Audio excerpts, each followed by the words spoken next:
Bonjour Géraldine. Bonjour. Bonjour, Patrick Plaisance. enchantée. Merci, moi de même. Merci beaucoup d'être là. Euh, alors dis-moi, toi, tu vas faire quoi là dans le programme? Tu es sur soins immédiats et avancée en pédiatrie? L'enfant, Comment? l'animation de l'ACR de l'enfant. D'accord. Et il y avait aussi Stéphane Daugé, mais il est là ou il sera là ou il sera pas là? J'ai un doute. Il est pas loin là, il arrive. Donc vous faites à deux, c'est ça? Oui. D'accord.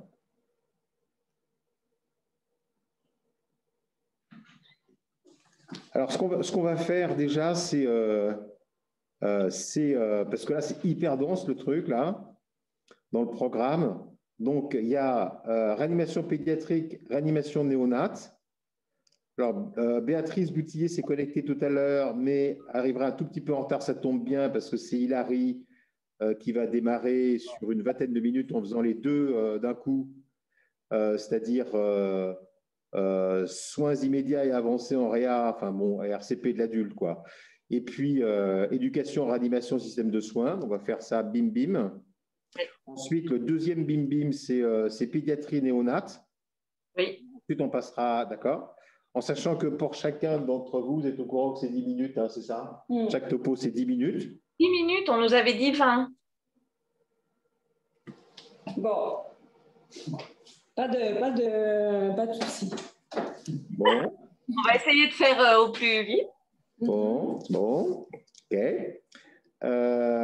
Et puis, il y a Lionel qui va se connecter, l'AMO, donc de Necker qui va se connecter pour plutôt du pré-hospitalier, puis du Covid surtout. Et il fera ses deux topos, bim bim. Ok. Bah, écoute, là, je pense qu'il faut... Donc, pour pas perdre trop de temps, on va quand même démarrer. Ça va peut-être faire arriver du monde. D'abord, il y a qui déjà? Là, il y a toi, il y a Larry, c'est bien.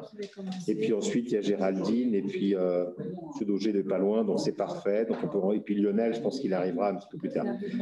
Donc, merci d'abord pour avoir accepté cette invitation d'Hilary, qui va introduire les affaires. Et donc, moi, je vais tenter de modérer toute cette partie-là sur l'arrêt cardiaque. Et donc, ce qu'on va faire, c'est encore une fois démarrer par l'adulte avec Hilary qui, en 2 temps, 3 mouvements et en un seul jet, va faire la RCP et ce qui se passe après. Et puis ensuite, on fera de la pédiatrie néonate et ensuite, on fera du Covid. OK, donc je vais commencer par Hilary. Hilary, c'est à toi. OK.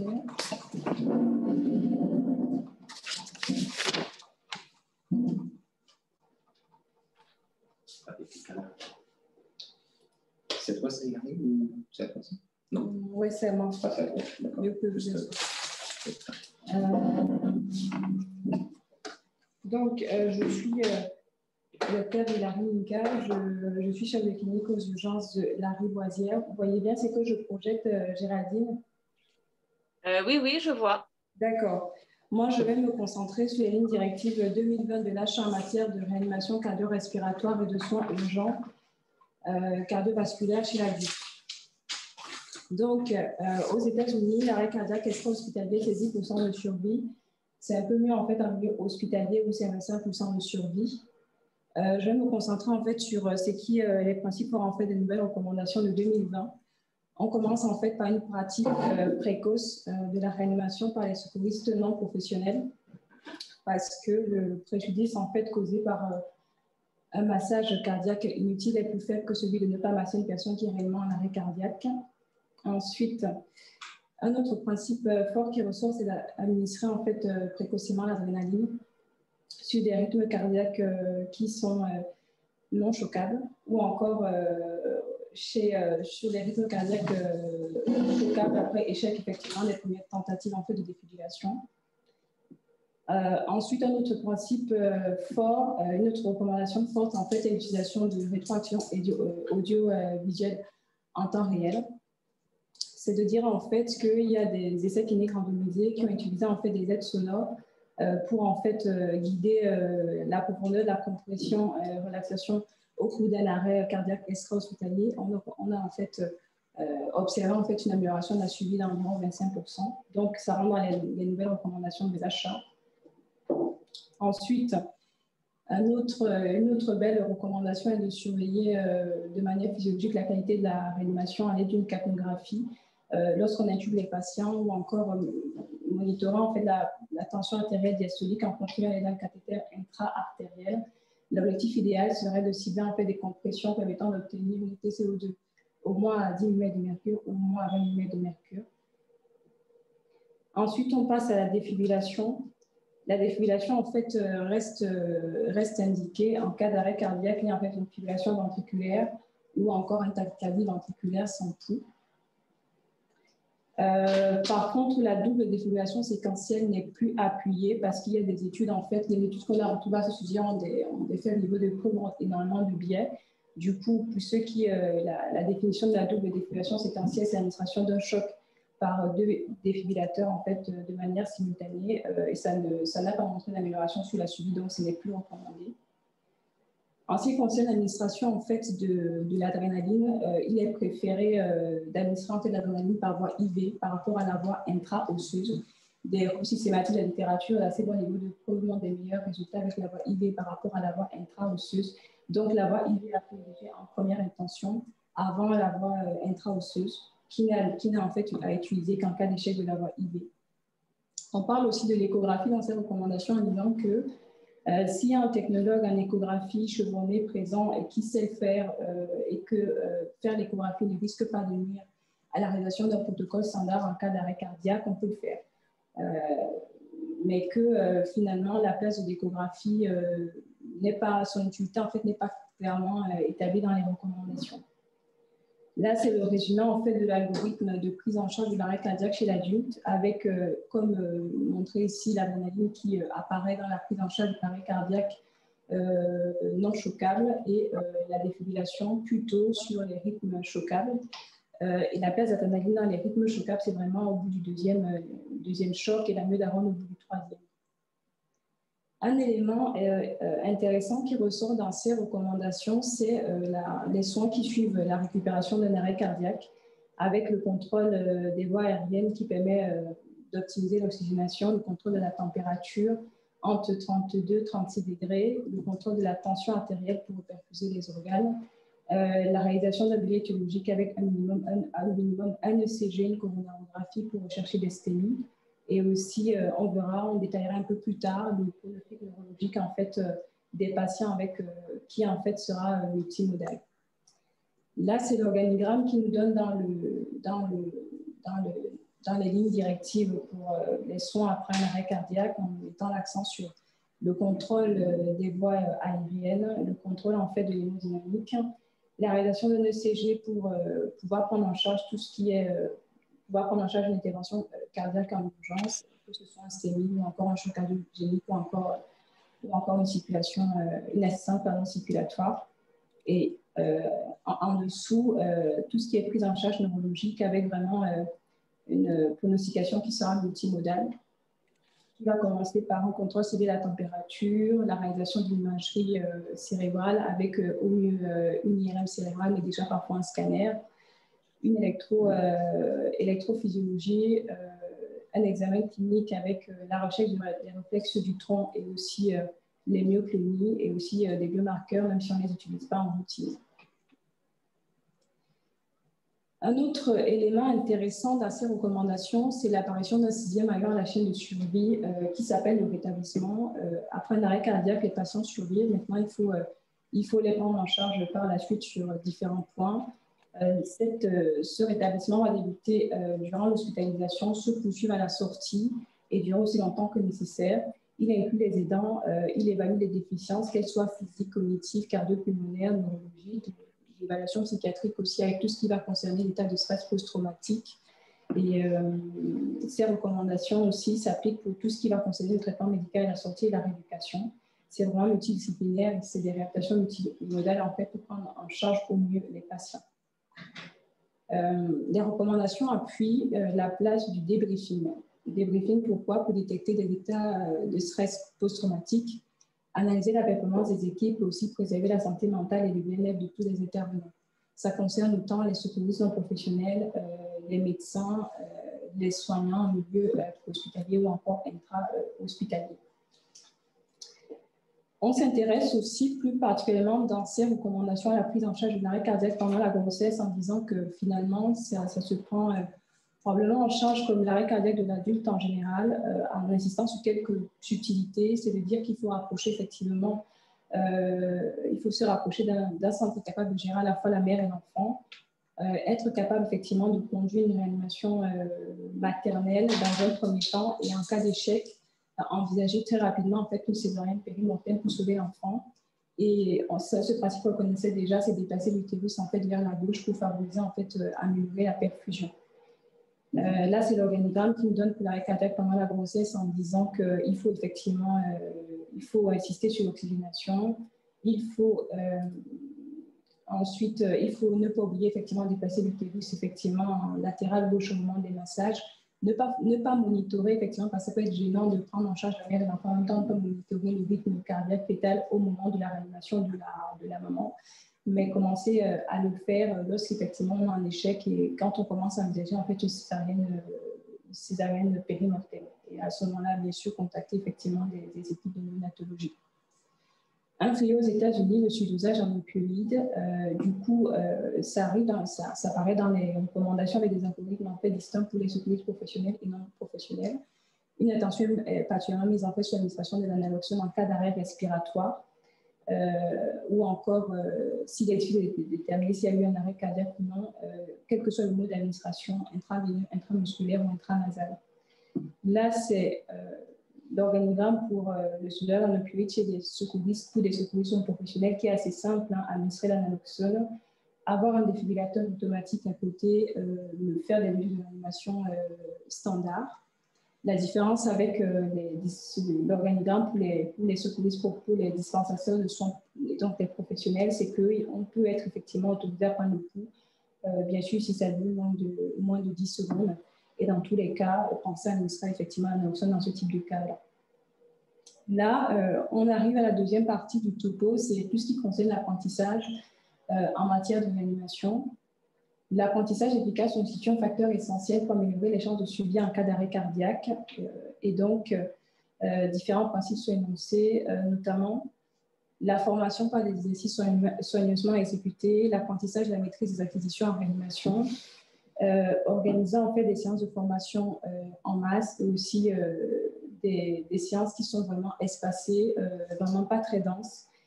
Privilégier aussi l'apprentissage par les vidéos, commencer à enseigner la réanimation cardio-respiratoire dès le plus jeune âge, notamment à l'âge scolaire, développer la simulation in situ, développer les formations par le jeu, la réalité virtuelle et insister aussi sur tout ce qui est en fait apprentissage ou du moins formation dans des catégories, notamment chez les femmes où parfois la réanimation cardio-respiratoire peut ne pas être réalisée, ne pas être pratiquée. Favoriser l'exposition des dispensateurs de soins aux arrêts cardiaques, notamment en milieu extra-hospitalier, pour améliorer leurs compétences. Et même quand tous les professionnels de santé doivent continuer à suivre des cours en soins avancés en réanimation cardiaque et aussi augmenter la volonté des secouristes non professionnels à pratiquer la réanimation cardio-respiratoire. On termine en fait par des recommandations sur le système de soins en disant que finalement le maillon qui... la chaîne de survie, c'est la prévention, la détection précoce, la réanimation, les soins qui suivent un arrêt cardiaque et enfin le rétablissement.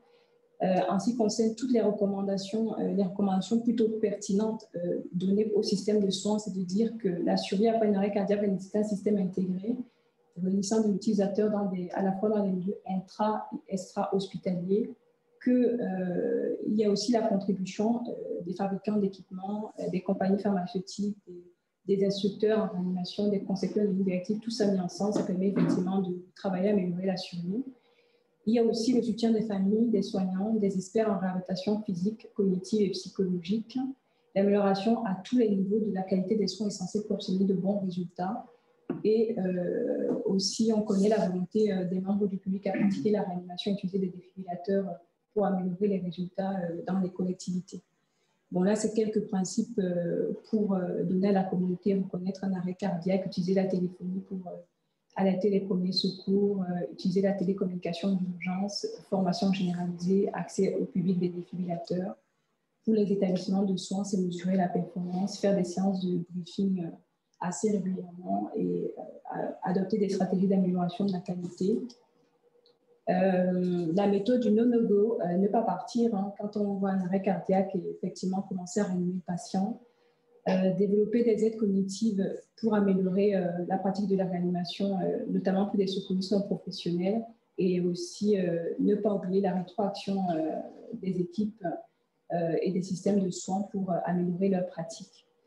Donc, les lignes directives recommandent effectivement de constituer des registres avec des collectes de données sur des réanimations afin de pouvoir évaluer la performance si les résultats et produire des recommandations.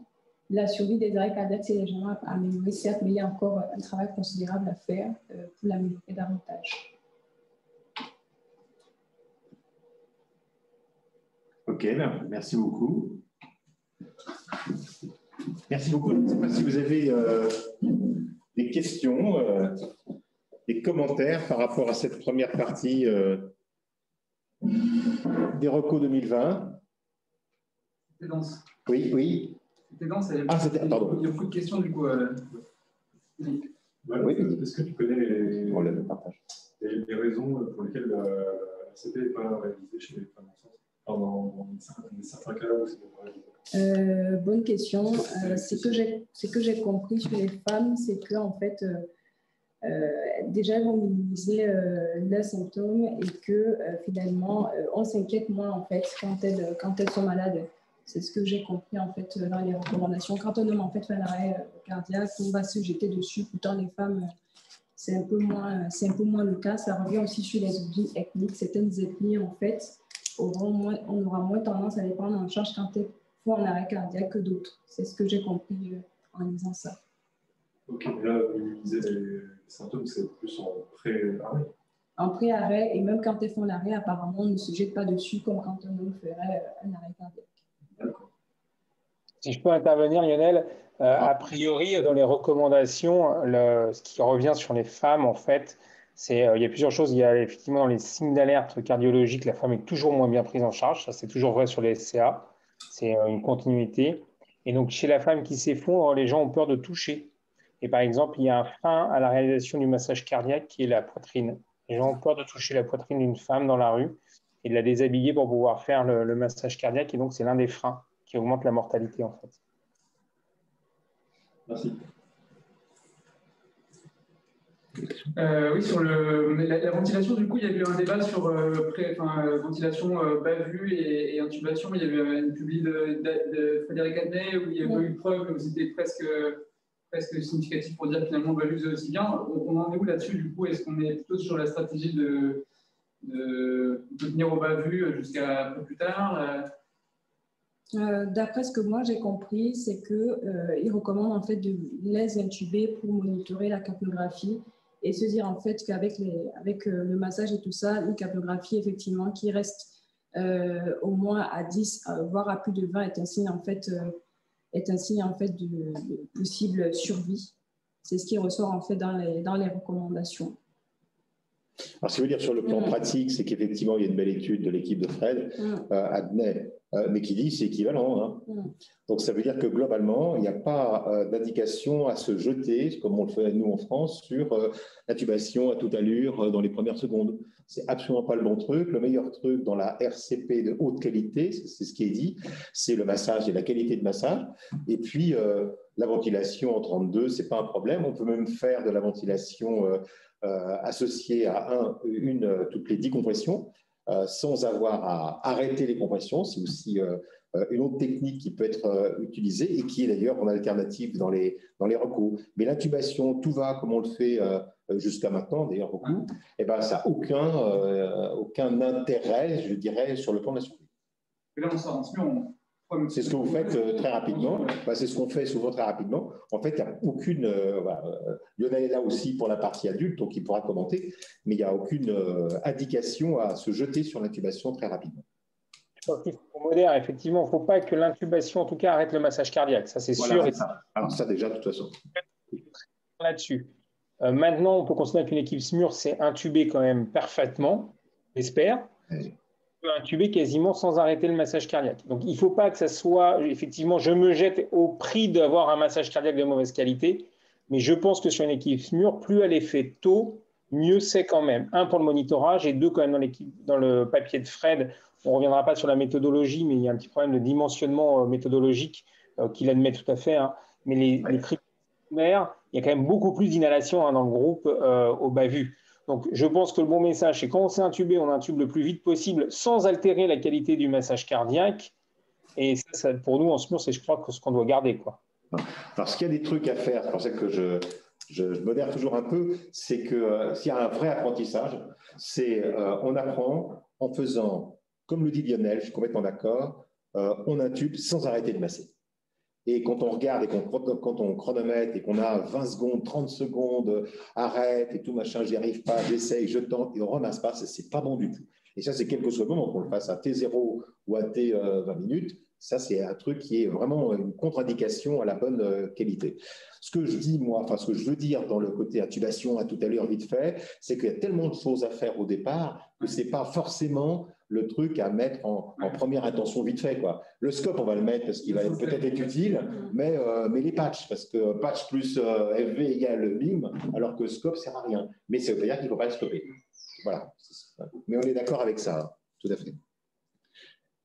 Sur la partie échographie, j'ai du mal à me dire que de rechercher une cause curable en 3-4 secondes, en fait, on n'a pas prouvé que c'était intéressant, mais c'est vrai qu'on a implicitement envie de faire des études peut-être plus larges avec plus de patients pour dire en 3-4 secondes, je vois une tamponade, un cœur pulmonaire aigu, et je progresse sur la recherche de cause curable, qui est aussi un peu notre taf une fois qu'on a conditionné le malade et que tout roule. Hein.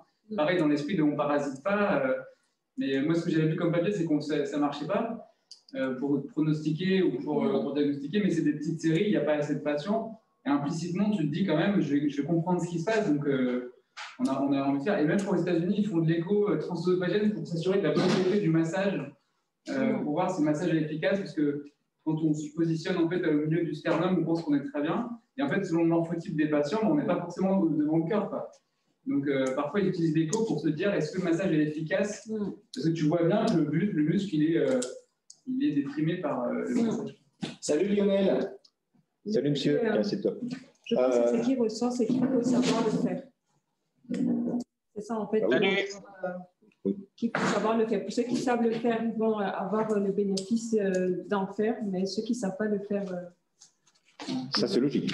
Donc, on n'a pas prouvé de bénéfice. En fait, c'est non, mais je pense que moi, je pense que l'écho, en tout cas, de ce qui est. Alors, c'est vrai que ce n'est pas hyper clair, ce n'est pas dans les recours fortes, mais je pense que l'écho est utile dans un certain cas, dans un certain nombre de cas. Un, les causes. Parce que quand tu as une cause de alors c'est vrai que le pneumothorax suffocant, globalement, si tu n'as pas l'emphysème sous-cutané, le truc, c'est relativement rare ça. Mais quand tu l'as pas, tu es quand même content d'avoir un truc pour dire ouais, ben là, je vais quand même piquer.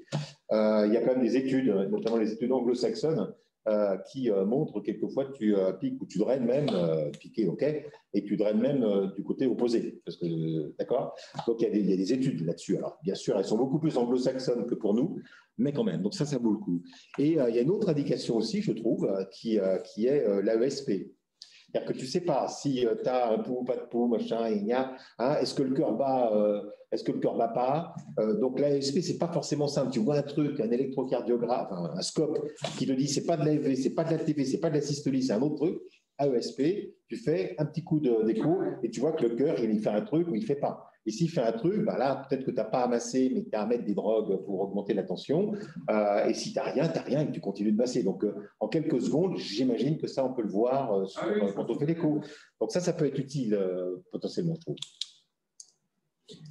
Alors, je vais juste résumer 2-3 éléments complémentaires avant de passer au coup d'après, si je puis dire, pour pas trop perdre de temps de ce que Hilary a dit. Moi, je retiens des choses. On vient de parler de l'écho. On a parlé du contrôle de la température. Maintenant, on dit bien contrôle de la température et pas hypothermie. Hein, le 32-36, il ne compte plus. Il ne faut pas être au-delà de 36. Mais si on fait 35,5, c'est pas grave. Donc, on ne s'acharne pas à faire de l'hypothermie par rapport à ce qui a été dit avant. Ça, c'est aussi un élément qui est un peu nouveau. Un autre élément que tu as cité tout à l'heure, c'est le post-RAX, le post-récupération. Dans le post-récupération, peut-être il faut aller au scanner dans l'algorithme. Enfin, quand on a, et ça c'est reconnu, un élément correspondant à peut-être par l'interrogatoire d'avant, il a fait quelque chose correspondant à une douleur thoracique et sûrement après, tu as un électro qui te dit attention, il y a un SCAST+, là, il ne faut pas aller au scanner, là, il faut aller directement à la choro. Voilà, ça c'est aussi un élément qui est un élément à mon sens important. On parle de plus en plus de l'entraînement, du débriefing, de tout ça. Et ben ça aussi, c'est un élément important, hein, l'entraînement par la simulation, au moins par les gestes techniques avec les équipes. Le débriefing, ben, c'est aussi quelque chose à développer. Ça commence à se développer ici, et ça, c'est bien, avec les équipes. Ça, c'est fondamental. Ça se fait beaucoup en extra-hospitalier, beaucoup plus qu'en intra. Il faut l'améliorer. Attention à l'hyperoxie. L'hyperoxie, ce n'est pas du 100% après. Hein. L'hyperoxie, maintenant, on a vu ça dans plein de trucs. On était encore, peu importe, avec d'autres, à parler de l'arrêt cardiaque aujourd'hui pour Genève. Attention à l'hyperoxie. Donc, c'est 94-98%, ce n'est pas 100%. Donc, on n'est pas content quand on est à 100%. Il faut réduire parce que l'hyperoxie tue pour plein de raisons, enfin, en tout cas, aggrave pour plein de raisons. Et puis, un élément qui est important pour des soignants, c'est le côté préventif et le côté UHCD pour nous, par exemple, où voilà, on passe, ou dans les étages, on passe, on voit à un moment donné qu'il y a un problème qui ne va pas. En intra-hospitalier, il y a quand même le premier maillon, qui n'est pas le maillon j'alerte et je masque, mais le premier maillon qui est prévention. Et prévention, c'est savoir qu'à un moment donné, ce patient-là, il chute un peu la tension, c'est marrant, il respire un peu plus vite, j'alerte, parce que sinon, quand je vais revenir 1 heure plus tard, bim, il sera dans l'arrêt cardiaque. Donc la prévention, elle est extrêmement utile. Voilà, ça c'est dans les éléments complémentaires qu'on pourrait citer. Parce que vous avez d'autres éléments dans la... Je ne sais pas s'il y a comme donné sur le débriefing en inter-secours, parce qu'on le fait nous de temps en temps avec pompiers ou avec souvent un échange qu'on a avec les pompiers de dire en fait on travaille tout le temps ensemble, mais c'est rare qu'on ait des temps communs, en tout cas à l'échelon local, de dire on débriefe ensemble et on travaille ensemble pour... voilà. Alors, moi, je n'ai pas vu récemment des trucs sur, je ne sais pas si Lionel a vu ça ou d'autres, sur l'intérêt d'un débriefing inter. Tu as vu ça, Lionel? En fait, on a une problématique, c'est qu'on est les seuls au monde quasiment à avoir des doubles services comme on a, nous. C'est très, très rare, hein, finalement, cette organisation avec des pompiers qui font du soin. Déjà, il n'y a que nous en Europe. Et avec une équipe médicalisée derrière. Donc, c'est plutôt rare. Mais il est clair que dans tous les pays, quand on veut une augmentation de la survie, il faut une augmentation avec le préhospitalier. Aux États-Unis, c'est le médecin d'IMS qui va faire le lien entre les urgences et ça. Et d'ailleurs, ça va même beaucoup plus loin que nous, puisque vous savez que d'ailleurs nos scopes le font. Hein, ils extraient systématiquement sur tous les scopes le temps de massage, le non-massage et compagnie. Pour la petite histoire, hein, la brigade le fait. Sur leur premier secours, ils font une extraction des défibrillateurs et les mecs, quand il y a un souci, soit à l'appel sur la reconnaissance de l'arrêt cardiaque, soit sur intervention des taux de massage trop faibles ou des choses comme ça, ils ont une commission une fois par mois où ils sont 10, ils n'ont pas tout à fait les mêmes moyens que nous, et ils convoquent les mecs et ils rediscutent les cas individuellement. Donc oui, il y a vraiment un partage à avoir de l'information et du qualitatif. Mais déjà, imposons-nous déjà un débriefing à nous-mêmes. Ce qui n'est pas encore le cas systématique, hein, soyons bien clairs. Hein. Aucun de nous, je crois, ne fait après chaque arrêt cardiaque une extraction de son scope pour voir juste le temps de massage cardiaque du scope pendant la période médicalisée. C'est un truc tout bête, hein. Ce n'est pas grand-chose, mais si déjà on faisait ça nous tous collectivement et qu'on s'astreignait à ça, à avoir juste un temps de massage supérieur à 60% lors d'une intervention, ça serait un énorme progrès. Comment tu fais ça? Comment est-ce qu'on fait ça du coup? C'est une extraction sur les scopes, en fait. Tous les scopes ont ça, cette possibilité-là. Il faut voir avec le constructeur pour avoir le logiciel et tu branches ton scope dessus. Et quand tu extrais toutes tes interventions, il y a celle à arrêt cardiaque et le taux de non-massage, tu as même la profondeur de ton massage, les temps d'arrêt de massage, tu as plein de choses. Mais regardons juste le temps d'arrêt de massage, juste ce facteur-là qui me paraît être, pour nous, équipe médicale, le plus invalidant parce qu'on interrompt beaucoup, on ne s'en rend pas compte, mais on interrompt beaucoup. Le meilleur moyen pour éviter l'interruption, hein, je vous rappelle, c'est de donner un timekeeper. Dire à un des pompiers, ils sont tous formés à ça, avec les AR, ils le font systématiquement. Hein. Chez nous, ils ne le font pas parce qu'on est un SMUR. Si vous leur demandez, ils vont avoir un pompier qui va se dégager pour faire timekeeper, c'est-à-dire dès que vous arrêtez le massage, il compte à haute voix les secondes. Et je vais vous dire comme ça, si vous prenez l'habitude de dire à 10 ou 20 secondes, je reprends le massage quoi qu'il arrive, eh ben, on réduit drastiquement notre temps d'arrêt de massage cardiaque. Et ce qu'il dit, c'est que c'est au moins 60% de temps de massage total. Donc, comme on a systématiquement à la fin, on a le pourcentage de temps. Si on est à moins que ça, on n'est pas bon. Ça veut dire qu'on s'est arrêté trop longtemps. Sur tous les petits arrêts qu'on a eus, c'est pas bon. On pourrait demander à l'externe du studio de compter le bois. Oui, il faudrait, oui. C'est une bonne idée. C'est un bon truc. Merci beaucoup. Oui, vas-y, Lionel. Qui ont un timekeeper, hein. C'est dans leur procédure de VSAV. Hein. Dans les 6 qui viennent, c'est dans leur procédure d'avoir un timekeeper. Ils ne le font pas systématiquement avec les UMH, mais avec les AR, moi, parce que je fais les renforts d'ECMO avec les AR, je vais vous dire tout le temps un timekeeper. C'est même pas une discussion quand il y a une AR. Hein. C'est tout à fait formé. Si tu arrives et tu lui dis mettez un timekeeper, le mec, il va pas te demander ce que c'est. Hein. Il sait très bien. Hein. Tout à fait. Merci beaucoup. On va enchaîner sur les tout petits maintenant, à la fois pédiatrie et néonat. Alors, si je suis dans le planning, ce qu'on va faire, c'est regrouper les deux topos correspondant à la pédiatrie et à la néonat. Donc, on va commencer tout d'abord par la pédiatrie avec le professeur Stéphane Dauger et Géraldine Poncelet. Géraldine est là. Je sais, alors peut-être que le professeur n'est pas… Ah oui, d'accord, okay. Vous êtes tous les deux là, bah, c'est impec. Et puis, on enchaînera tout de suite sur la néonate avec Béatrice Boutillier. Et ensuite, on fera un petit débat après ces deux topos. Donc, on peut commencer par vous pour la pédiatrie, professeur Dauger et Géraldine. On vous remercie encore. Oui, j'arrive. Vous voyez, vous entendez? Oui, on entend très bien. Alors, j'ose répéter ce que IARI avait proposé, mais peut-être pas forcément très clair, à savoir si on peut faire en sorte que les deux topos soient sur… Allez, on va essayer une vingtaine de minutes, ce serait pas mal. Je ne sais pas ce que vous avez préparé, mais voilà. Ok, ben, sinon, c'est pas grave. Je vais essayer de résumer. Donc, concernant l'ACR de l'enfant, il faut surtout s'appuyer sur le fait qu'il y a quand même une amélioration sur les 15 dernières années de la survie de l'ACR intra-hospitalier, qui est passée globalement de 14% à plus de 40%, et avec une meilleure récupération de rythme durant la réanimation, de moins de 50% à plus de 80%. Donc, une réanimation qui paraît un petit peu plus efficace.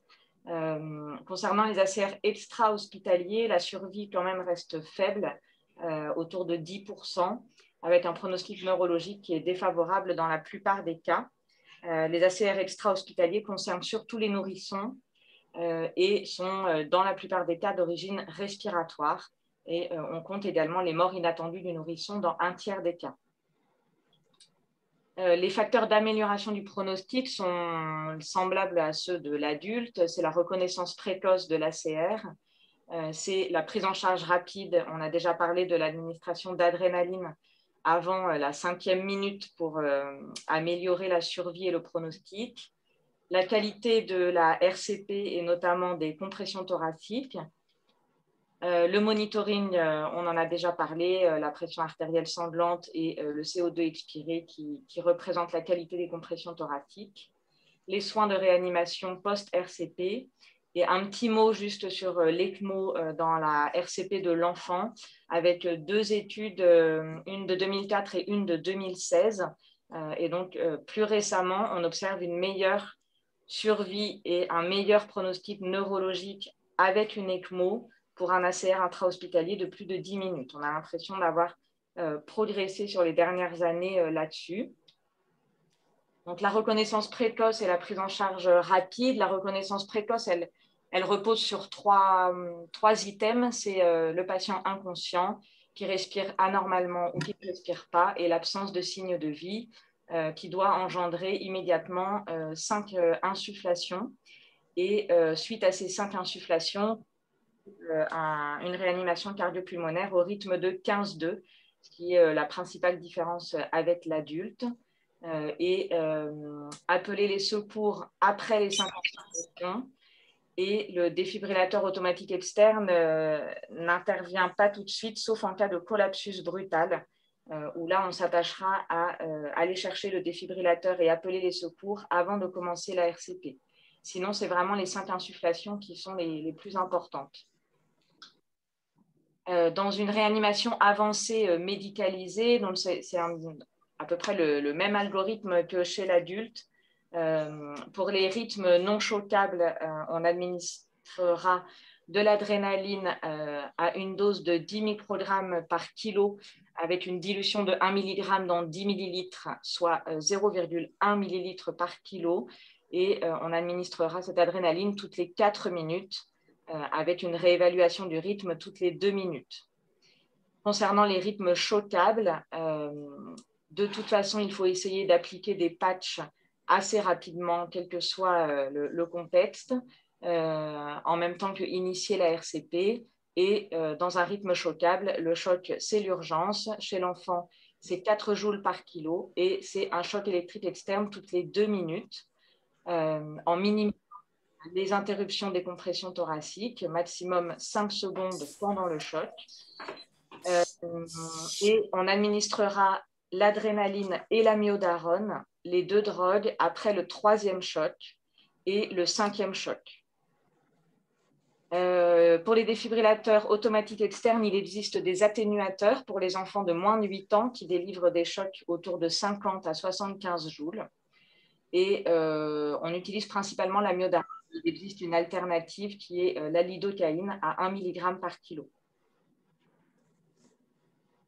Pour faire une RCP de haute qualité, il faut commencer par la libération des voies aériennes. Alors, chez l'enfant de moins de 1 an, c'est la tête en position neutre. Et chez l'enfant de plus de 1 an, c'est une légère extension avec une antépulsion de la mâchoire.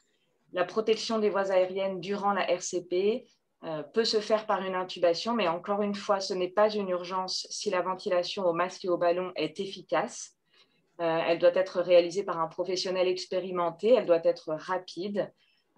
Alors, j'entendais qu'il ne fallait pas interrompre les compressions thoraciques pendant une intubation. C'est vrai que chez le tout petit, c'est compliqué d'intuber avec des compressions thoraciques en cours, notamment chez le nourrisson, puisque l'intubation est quand même peut-être un peu plus difficile. L'intubation en urgence doit se faire par voie orale avec une sonde à ballonnet. Et donc, le but, c'est d'éviter l'inhalation et d'éviter les barotraumatismes par le bas-vu. Il faut évidemment prévoir un CO2 expiré et vidanger l'estomac. Concernant la ventilation, chez le nouveau-né et le petit nourrisson, on fait du bouche-à-bouche-nez, et puis chez le plus grand, du bouche-à-bouche. Ça, c'est dans le BLS. Et ensuite, la ventilation au masque et au ballon se fait sous 15 litres d'oxygène, au mieux à 2 personnes à 4 mains. Il faut absolument éviter l'hyperventilation avec un temps inspiratoire d'environ 1 seconde. Monitorer le soulèvement symétrique du thorax et donc rythme d'insufflation et de compression thoracique de 15-2. L'intubation va permettre des compressions thoraciques en continu lorsque l'enfant est intubé et ventilé de façon invasive, alors de façon asynchrone. On règle une fréquence respiratoire normale basse pour l'âge, c'est-à-dire entre 20 et 25 par minute chez le petit enfant et entre 10 et 15 par minute chez le grand enfant.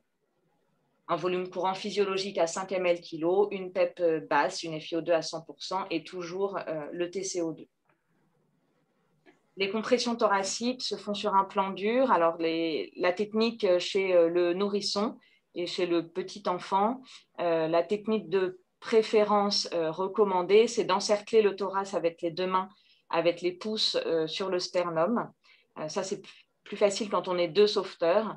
Éventuellement, on peut faire la technique à 2 doigts sur la partie basse du sternum. Le grand enfant, c'est la même technique que chez l'adulte avec les 2 mains. La profondeur des compressions thoraciques, c'est environ 1/3 du diamètre antéro-postérieur, de 4 à 5 cm. La fréquence est de 100 à 120 par minute. On veillera à un relâchement complet du thorax entre chaque compression et le rythme sera donc de 15-2 ou en continu lorsque l'enfant est intubé. Il faudra minimiser les interruptions. Chaque évaluation toutes les 2 minutes doit durer maximum 5 secondes à la recherche d'un rythme, de signes de vie et éventuellement de pouls. Et donc, on changera de sauveteur toutes les 2 minutes à chaque évaluation. Les causes réversibles, on les a déjà un peu évoquées. Alors, chez l'enfant, hein, c'est principalement l'hypoxie. La deuxième cause est l'hypovolémie. Là, je vous ai remis en rappel les algorithmes d'arrêt cardiaque pour un rythme non défibrillable et pour un rythme défibrillable. On en a déjà parlé tout à l'heure. Ce qui est important et ce qui revient également dans la littérature, c'est le travail d'équipe et la notion de team leader.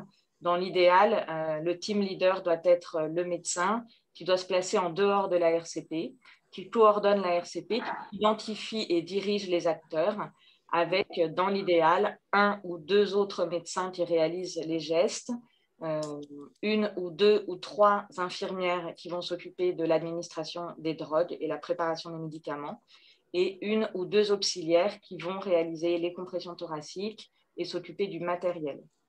Nous avons dans le service une personne dédiée à une feuille de surveillance d'une réanimation cardio-pulmonaire que je vais vous montrer ensuite. De plus, une notion importante, c'est la communication. Ce qui est important, c'est surtout des ordres précis et nets avec des réponses claires et surtout un feedback de chaque évaluation et de chaque action. Et enfin, la notion de débriefing. On essaye de le faire notamment dans le service, soit dans les heures qui suivent l'arrêt cardiaque ou dans les 7 jours. Et c'est l'équipe soignante, médicale, paramédicale et la psychologue du service. Alors, dans le service, on a mis en place une feuille de surveillance en cas d'arrêt cardio-respiratoire. On a une personne qui est dédiée à cette feuille, un scribe, qui donne le rythme de la RCP selon le chronomètre, qui doit connaître l'algorithme de l'ACR. C'est une personne ressource vis-à-vis du team leader. Je vous ai mis ici les constantes normales pour l'âge, de la fréquence respiratoire, de la fréquence cardiaque et de la pression artérielle moyenne. Nous avons dans le service des prescriptions starter qui concernent tout patient hospitalisé en réanimation, quel que soit le motif. Elle est pré-remplie à son arrivée et elle est présente dans chaque chambre jusqu'à la fin de son séjour et elle sera utilisée pour tout ACR survenant dans le service. De même, on a la même feuille dans le sac d'urgence utilisée en cas d'ACR intra-hospitalier. Ici, on a un tableau de préparation des drogues qui est facilement réalisable par les médecins et les infirmières. Enfin, dans le service, on a plusieurs groupes de travail, avec un groupe de travail sur l'ACR en réanimation et un groupe de travail sur l'ACR en intra-hospitalier, avec un médecin référent, des personnels paramédicaux, un cadre paramédical, à raison d'environ 3 à 4 réunions par an, et des journées de formation pluriannuelles qui concernent les personnels médicaux et paramédicaux à la fois du service de réanimation et des autres services de l'hôpital, avec des rappels théoriques sur l'ACR et la prise en charge, et surtout des mises en situation avec des scénarios et de la simulation. On a récemment mis en place des questionnaires évaluant le positionnement des soignants et le ressenti des soignants lors d'un ACR intra-hospitalier qu'on est en train de mettre en place. La réanimation post-retour à une circulation spontanée, les principaux objectifs, c'est éviter l'hypotension artérielle avec des objectifs de PAM au 50e percentile selon l'âge, le poids et la taille de l'enfant. Il faudra viser une normocapnie avec une ventilation invasive adaptée au poids et à l'âge de l'enfant. Viser une normotrie, viser une normothermie, comme chez l'adulte, l'objectif de température n'est plus forcément une hypothermie, mais une normothermie. Il faut absolument lutter contre l'hyperthermie. Viser une normoglycémie et un électroencéphalogramme en continu dans l'idéal. On traitera de façon curative des convulsions cliniques, mais les convulsions infracliniques, le traitement sera à discuter avec les neurologues. Cette neuroprotection durera 48 à 72 heures, puis on fera une évaluation neurologique clinique et paraclinique à H72 de l'ACR. Concernant la présence des familles durant la RCP, la littérature et les recommandations recommandent de proposer aux parents et de leur laisser le choix d'assister à la RCP de leur enfant. S'ils sont présents, il faut les accompagner, il faut une personne dédiée qui puisse répondre aux questions et les informer de ce qui se passe. Plusieurs témoignages ont montré que la plupart des parents interrogés recommanderaient d'être présents pendant la réanimation de leur enfant. La vision et la compréhension des événements en temps réel, la vision du personnel qui fait tout pour leur enfant. Ils témoignent que ça leur permet de garder un contact physique avec leur enfant et de leur apporter la sensation d'apporter du réconfort à leur enfant durant cet événement. Ils disent également que ça les aide à accepter la perte de leur enfant. Et à long terme, ce qui a été observé, c'est moins d'anxiété, moins de dépression et un deuil plus constructif lorsque le parent est présent durant la RCP. C'est dans les recommandations à la fois européennes et américaines. Oui. On nous avait demandé de faire un peu les nouveautés de l'ERC 2021. Donc, elles sont présentées comme ça dans le papier avec, dès la 3e ou 4e page, les choses qui ont changé. Je vous les ai mis par rapport la réanimation avancée que vous a présentée Géraldine. Les choses un peu différentes, c'est donc plus de tranche d'âge, mais 0 à 18 ans. Les objectifs de SAT dont on vous a parlé. Un truc qui vient dans l'état de choc et l'état de choc septique, et qui sont aussi les recommandations 2020 de la Survival Sepsis Campaign pédiatrique, c'est plutôt 10 000 kg de remplissage avec réévaluation à chaque fois, même si on va jusqu'à 40 ou 60, mais plus les 20 qu'on avait mis durant les 10 dernières années. Avec une question sur les solutés balancées, l'ERC a tranché pour, on n'a pas de résultat franc en pédiatrie, mais c'est plutôt ça qui est évoqué quand même. Les Américains restent plus vagues sur les cristalloïdes. Rechercher les causes, on en a parlé, je me permets d'insister, la différence avec le topo précédent, c'est vraiment l'hypoxie chez l'enfant, vous le savez, et l'hypovolémie. On a quand même encore eu un cas récent, c'était ça. Le BAVU, très bien fait. Donc là encore, là aussi j'insiste parce qu'on reçoit des patients comme ça, on comprend les difficultés. Moi, je ne suis jamais monté dans un camion de SAMU, donc je me doute bien à domicile. L'intubation du tout petit dans le marasme, c'est compliqué, donc vaut mieux faire, avant même transport, une bonne ventilation au BAVU si elle marche bien, et puis prendre le temps après d'intuber l'enfant quand on a fait les choses. C'est le débat que vous avez eu avant. L'IOT et la ventilation, on en a parlé, le rythme choquable. Il y a une conclusion disant qu'il faut bien le chercher quand... c'est pas ce qu'on voit le plus fréquemment, mais il ne faut pas le rater. Voilà. Et ben ça, c'est les mêmes recos, c'est la même chose. Et je crois que c'est terminé. Voilà, oui. C'est tout pour nous. Merci beaucoup. C'était très intéressant. Il y aura sûrement quelques petites questions. Donc, on va enchaîner comme prévu avec Béatrice Boutillier pour la partie néonat. Oui, je cherche juste comment vous partagez mon écran. Normalement, c'est en bas. C'est lequel celui-là? Ah, il faut enlever le partage pour les pédiatres. Oui. Voilà. Et là maintenant, tu peux. Ouais. Voilà, il faut partager, tu peux. Ça va être bon. Il faut juste...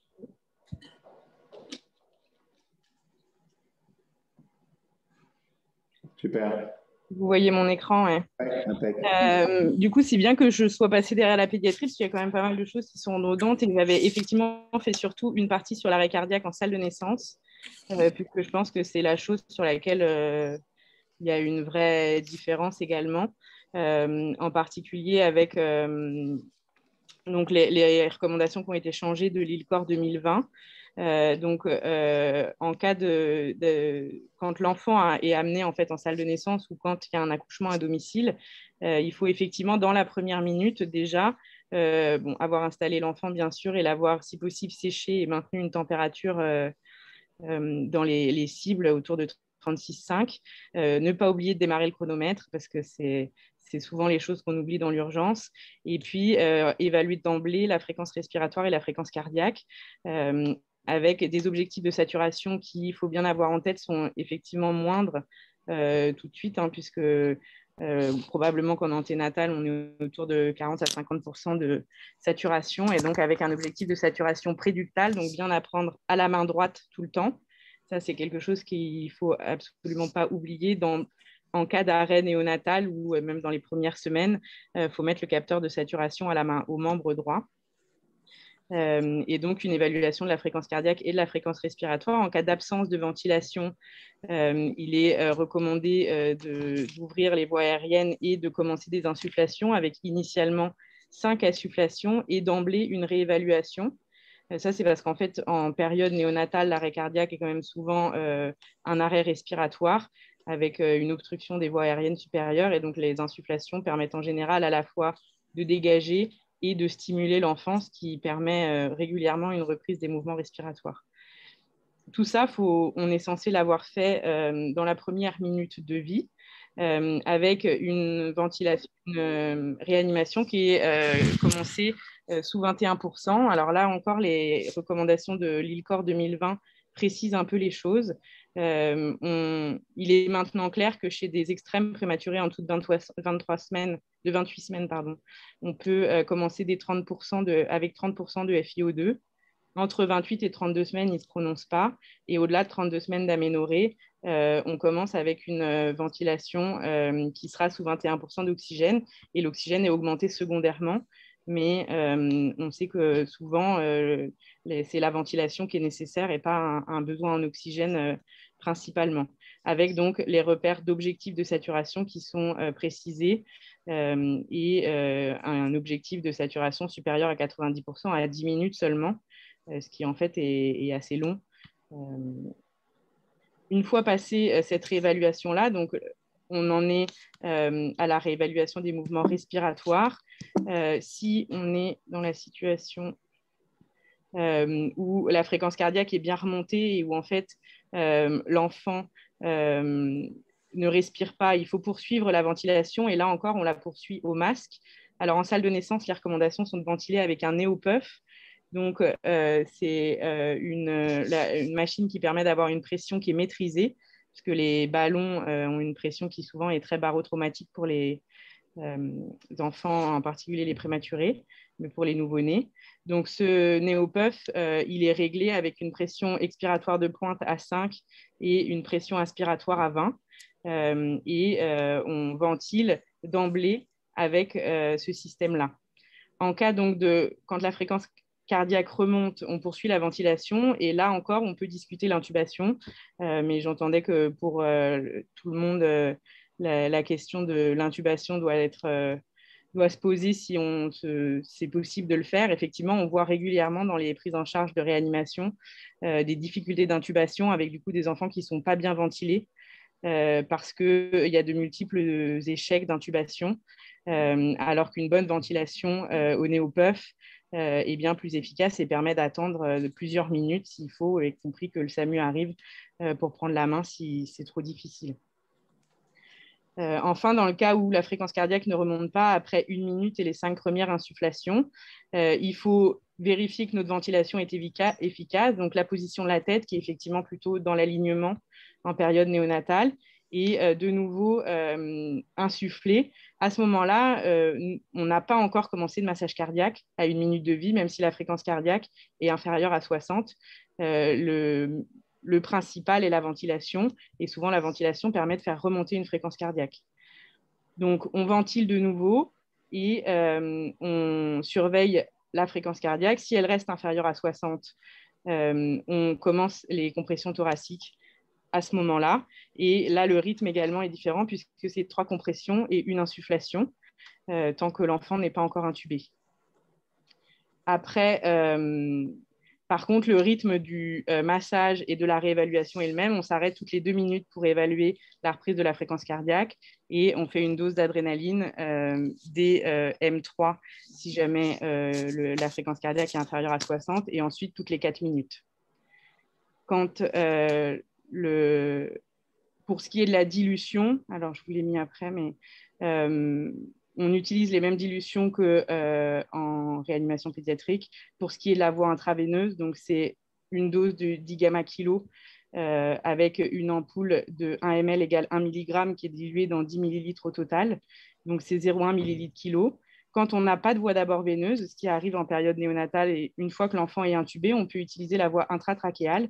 Et là, on utilise de l'adrénaline pure, aussi à 0,1 ml kilo, mais du coup, la dose, c'est 100 gamma kilo. Et c'est de l'adrénaline qui n'a pas été diluée.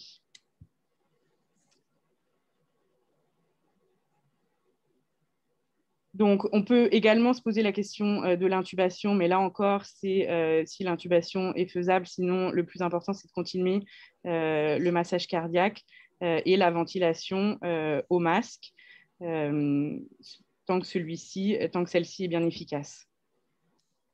Une fois que l'enfant a été intubé, en particulier lorsque la fréquence cardiaque reste inférieure à 60, il faut penser à l'intuber puisque ça nous permettra d'avoir des compressions thoraciques à 120 par minute et de discuter la suite de la prise en charge, en particulier d'avoir une voie d'abord aussi pour l'adrénaline puisque souvent à la naissance, ce n'est pas toujours évident qu'ils aient une voie veineuse avant d'avoir une sonde d'intubation en place.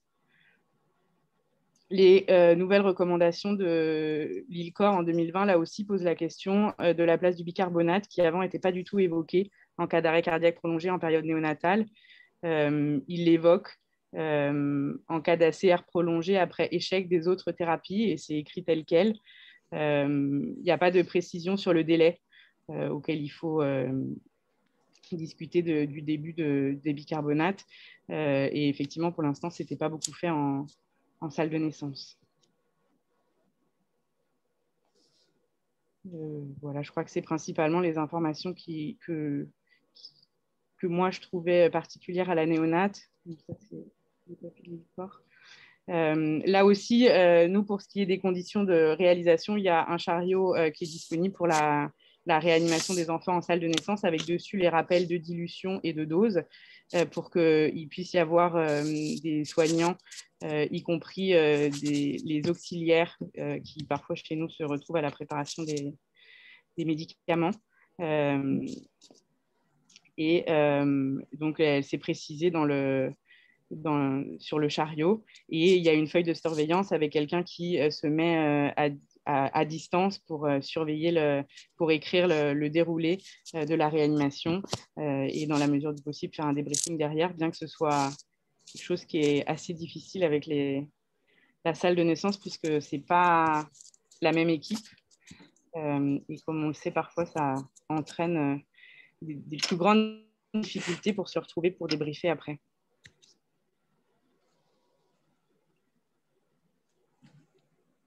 Voilà, je pense que j'ai dit l'essentiel des différences néonatales. D'accord. Merci beaucoup, en tout cas, pour ces deux topos. Intéressant. Je ne sais pas s'il y a des questions déjà. Je peux juste enlever le... Oui, super. S'il y a des questions.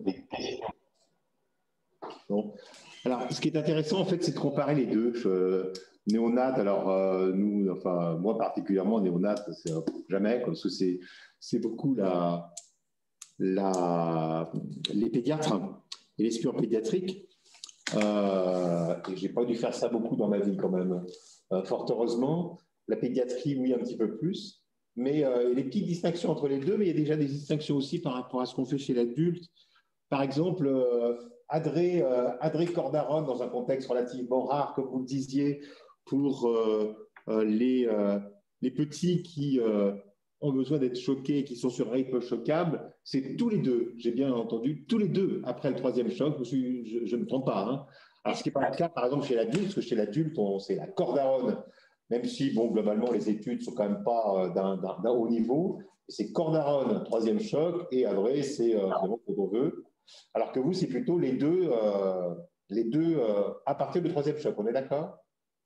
Oui, c'est les deux après le troisième choc, les deux après le cinquième choc. C'est ça. Et après, on arrête la Cordaron et on fait que de l'adrénaline toutes les 4 minutes. OK. Et puis, sur le débriefing, qui est quelque chose de commun à toutes les spécialités, et il faut le faire, mais en même temps, quand on est en simulation, le débriefing, c'est un truc qui se fait plutôt par quelqu'un d'extérieur à l'équipe. En général, quand on débrief, c'est parce qu'on est sur le terrain, donc on s'auto-débrief alors qu'on a une charge émotionnelle et puis on a un biais sur le soin. Comment est-ce que vous organisez vos débriefs? Du coup, c'est quelqu'un plutôt qui est référent débrief, qui a une formation débrief, qui est un peu identifié, ou c'est un peu comme on fait nous, c'est-à-dire on prend les gens du terrain et puis on fait comme on peut et après on avance au patient suivant, quoi. Pour l'instant, c'est un peu comme on peut, nous aussi, avec les gens qui ont participé à la réanimation et si possible quelqu'un d'extérieur aussi, c'est sûr, c'est mieux. Je sais qu'une de nos cadres est en train d'établir une sorte de protocole et de feuille de débriefing pour que ça soit un petit peu plus protocolisé peut-être. Mais en tout cas, pour l'instant, c'est fait voilà, comme on peut. Ça reste comme ça, surtout à la demande des personnels, bien évidemment. Et l'autre chose, il y a une grosse différence jour-nuit, vous imaginez bien.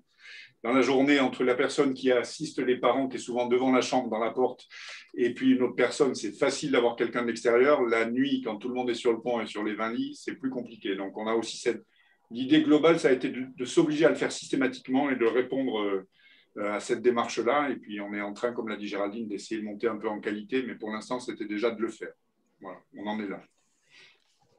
J'avais une question. Là, vous parliez de la présence des parents pendant la réanimation. Alors nous, en préhospitalier, c'est encore plus compliqué, il faut être bien clair. Les rares arrêts pédiatriques que j'ai pu avoir, j'avoue, j'ai jamais pu faire mettre ça en place. Et franchement, je pense que ça m'aurait gêné, moi, personnellement, dans ma prise en charge.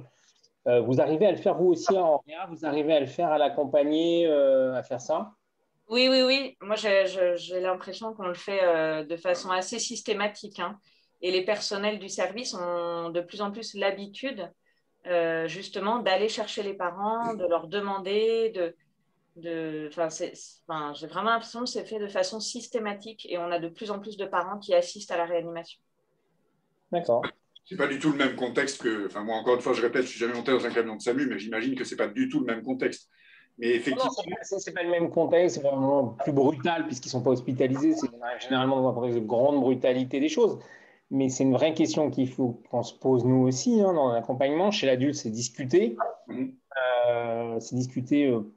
Je pense aussi qu'il y a un effet sociologique qui est un peu différent, je pense, entre les papiers qu'il y a nord-américains, où c'est quand même très culturel d'assister à tous les soins aux États-Unis, beaucoup plus qu'en France, en tout cas chez l'adulte, en pédiatrie. Hein, en pédiatrie, je crois que c'est vraiment très institutionnalisé. Chez nous, ça l'est beaucoup moins, et c'est une réflexion qu'il faut qu'on ait, nous aussi, dans cette démarche-là, et je ne suis pas sûr qu'on l'ait aujourd'hui, quoi. Nous, on a mis en place il y a une quinzaine d'années, même pour tous les soins, même les intubations, par exemple, et la proposition, et qui, alors pour ça, est acceptée un tiers des cas. Mais pour les arrêts cardiaques, maintenant, le personnel a été un peu réfractaire au début. On a pas mal progressé, d'abord par la biblio et les effets sur les parents, et le suivi que nous a montré Géraldine. Et après, franchement, je suis d'accord avec toi que ça a bien progressé. Et la question maintenant, avant, c'est nous qui y pensions, ceux qui étaient un peu le plus motivés, et maintenant, c'est les collègues eux-mêmes qui y pensent en disant je vais chercher la maman et je m'en occupe. Vraiment passer dans la culture, quoi. Oui, et le gros truc, c'est l'accompagnement quand même. Oui, très bien. Je redis la différence jour-nuit, hein. C'est-à-dire que quand c'est bazar et qu'on est moins nombreux, ce n'est pas du tout la même facilité que dans la journée pour accompagner les familles. Et là, il faut vraiment faire gaffe à ça. Mais c'est vrai qu'on a changé et que maintenant, c'est les personnels qui y pensent eux-mêmes, les personnels paramédicaux, nos collègues paramédicaux. C'est vrai qu'en plus, il y a une vraie différence entre l'adulte et l'enfant, même en hospitalier pour nous, c'est que l'adulte, on n'y arrive pas, on va laisser à la maison. Alors que l'enfant va systématiquement être transporté. Et donc, transporté dans ce contexte-là, c'est vrai que les parents sont extrêmement utiles. Souvent, les parents gardent les enfants, la maman peut garder l'enfant dans ses bras, en ambulance, même s'il est décédé, tout ça. Donc, c'est vrai que peut-être que c'est sûrement différent dans le feeling adulte versus petit enfant, quoi. Tout à fait. C'est un truc qui crée un gros malaise dans le préhospitalier chez l'adulte, hein, c'est de finir l'intervention et de laisser quelqu'un décéder sur place. Et en fait, c'est quand même assez horrible. On n'a pas vraiment de solution. Je ne sais pas trop ce qui est envisagé dans les hautes sphères en termes de soutien psychologique, mais en fait, parfois on se dit on va rester parce qu'il y a un ressuscitaire important, il ne faut pas partir parce qu'elle va se jeter par la fenêtre, elle va commencer à retirer ses bijoux. Enfin, il y a des histoires assez horribles. Mais en gros, on est 10 avec les pompiers, 2 équipages et le SMUR, et après on part, il n'y a plus rien, quoi. Et ça, il y a un vide majeur dans l'organisation des soins, parce que là, le deuil pathologique, pas forcément sur une mort brutale, il est, je ne sais pas combien de pourcents, mais et les équipes ne le vivent pas bien. Et souvent, le médecin il reste seul avec son certificat de décès, il explique un peu les formalités de couper le chauffage et ouvrir les fenêtres. Mais après ça, c'est rude, hein. il n'y a pas dans le maillon, là, on est très technique, on est, voilà. Et puis après, Bonjour, docteur Nasser Madi, je suis médecin à l'hôpital Lariboisière. Je me permets de vous appeler. Ah, d'accord. Ok, continue, parce que pardon, ouais. je pense que. Non, je crois qu'il m'appelait moi. Ouais, moi aussi, je pensais. Ouais, non, donc voilà, c'est vrai qu'à une époque, on se disait qu'il y aurait peut-être la place pour une espèce de véhicule à 2 personnes qui rejoignent sur les lieux d'arrêt cardiaque un psychologue et une infirmière pour expliquer un peu les soins et puis faire l'accompagnement, même juste administratif, parce qu'on dit aux gens, on ne peut pas vous donner de société de fonctionnel parce que c'est privé, donc appeler la mairie. Enfin, il y a tellement de questions, en fait, où en tout cas, jeunes médecins au SMUR, quand on a moins de 40 ans ou moins de 35 ans et qu'on débarque, c'est un truc qui est très souvent mal vécu. Et je ne sais pas comment vous faites. Je pense qu'il y a 2 choses dans la réponse, hein. Il y a aussi un effet sociétal encore. C'est-à-dire que la mort, aujourd'hui, nous embête de laisser quelqu'un décéder à la maison, hein, ce qui n'est pas forcément un grand problème dans la culture globale des dernières décennies. C'est un changement d'évolution. On peut très bien faire venir des gens autres et compagnie.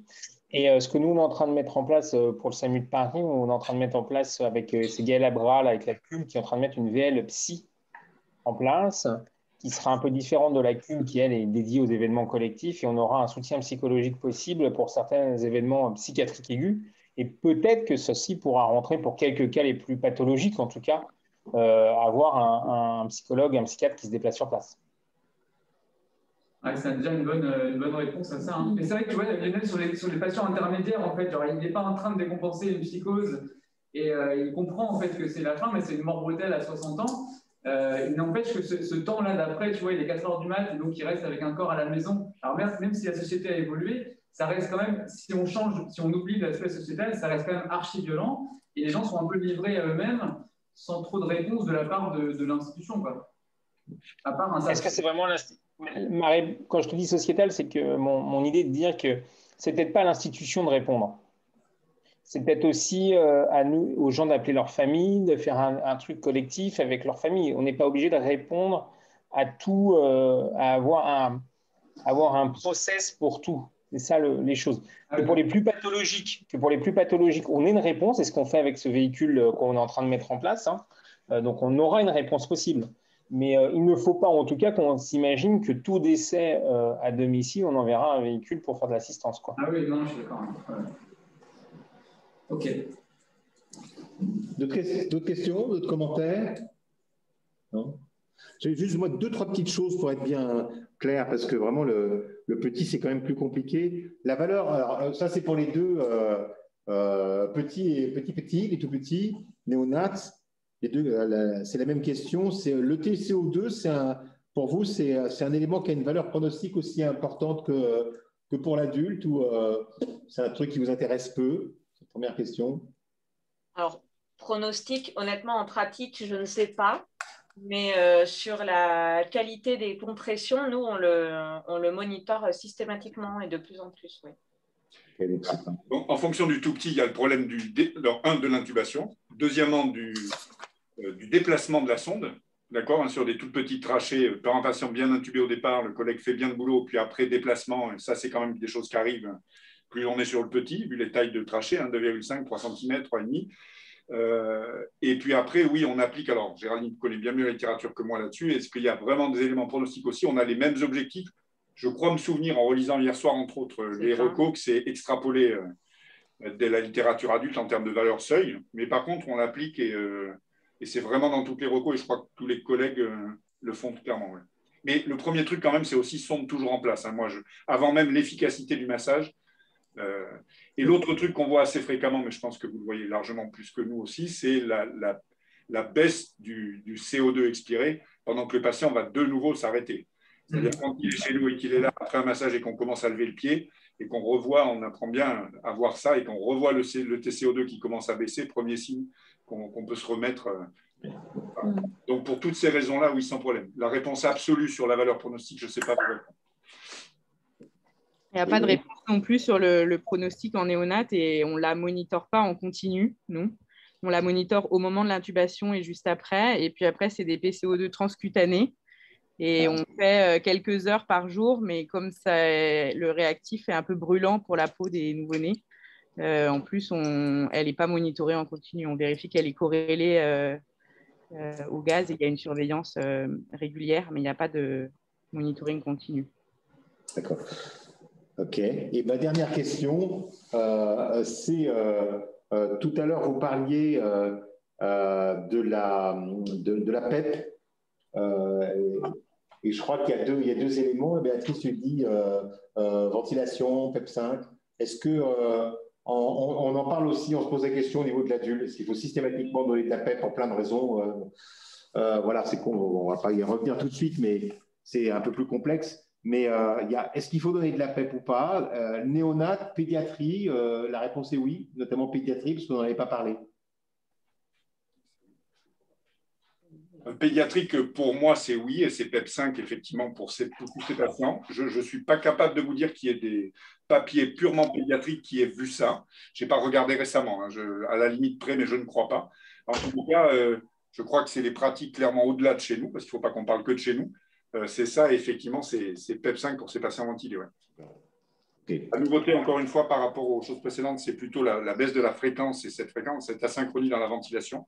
Ça a été bien formalisé dans la dernière reco, mais il n'y avait jamais eu de discussion pour nous sur le fait de maintenir PEP 5. Néonat, je ne sais pas répondre, donc Béatrice peut répondre. Et là, on a parlé. Oui, là, en néonat, c'est pas. Enfin, nous, on maintient vraiment une PEP à 5 tout le temps, alors qu'on peut questionner chez l'extrême préma à 4, mais il y a une PEP, on ventile avec une PEP. D'accord, ok, très bien. Merci beaucoup. On va passer à la troisième et dernière partie avec Lionel Lameau. Donc Lionel, tu as deux parties pour toi, donc tu vas les faire coup sur coup. La prise en charge au sens large dans le contexte Covid de l'arrêt cardiaque, et puis la partie ECMO Covid. Merci beaucoup Lionel. Merci à vous pour l'invitation. Non, c'est pas celle-là que je voulais faire en premier. Ça, on va faire dans la logique des choses. Ouais, arrêt cardiaque et Covid. Alors, en fait, ce qu'il faut savoir, c'est qu'il n'y a pas une masse de littérature finalement là-dessus et qu'elle est relativement divergente, alors que c'était un vrai problème. Juste pour bien comprendre, les arrêts cardiaques per-Covid, on a ceux qui ont été directement liés à l'infection Covid et ses complications directes, comme l'embolie pulmonaire, mais il y a d'autres causes secondaires au traitement et l'hydroxychloroquine reste quand même très probablement pourvoyeur de pas mal de morts subites en préhospitalier. Ça va être très difficile de faire la part des choses et probablement qu'on ne pourra pas. On a aussi eu, nous, la sensation d'avoir un moment, une phase où la traumatologie par défenestration sur Paris, par exemple, a été très lourde, conséquence du confinement. Et puis après, il y a toutes les étiologies d'arrêt cardiaque et qui ont probablement augmenté par une peur d'aller consulter le médecin dans cette phase. Ceci est ajouté sur cette étude australienne à un doublement de la mortalité des arrêts cardiaques pendant la période Covid. Vraiment un effondrement de la survie très net et ça a été revu dans pas mal de pays, ça, de manière assez constante, donc un effondrement probablement multifactoriel, on y reviendra. Alors là, il y a eu plusieurs choses qui vont intervenir dans cette période Covid qui vont expliquer cette surmortalité. La première qui est évoquée par cette équipe est de dire on va s'habiller, on va perdre du temps et surtout réaliser les gestes habillés, ce n'est pas aussi simple que quand on est normal et entre autres l'accès à la voie veineuse va être quelque chose qui va être beaucoup plus complexe et ils vont clairement dire que ça a été quelque chose qui les a embêtés et eux, dans cette équipe-là par exemple, ne retrouvaient pas d'augmentation de l'incidence et ne retrouvaient pas un système préhospitalier débordé, mais par contre un système hospitalier désorganisé. Et donc pour pallier à ces problèmes de voie veineuse, je vous rappelle, c'est un vieux papier qu'on avait fait au SAMU de Paris sur l'intraos habillé en équipement NRBC, alors ce qui n'est pas tout à fait les mêmes gants, mais quand même ça s'y rapprochait et on avait quand même une amélioration très vite des temps et peut-être donc sur les arrêts cardiaques habillés Covid, la voie intra-osseuse, même si elle a été remise très fortement en question dans les recommandations comme une alternative à la voie veineuse de première intention, pourrait être très clairement imaginée.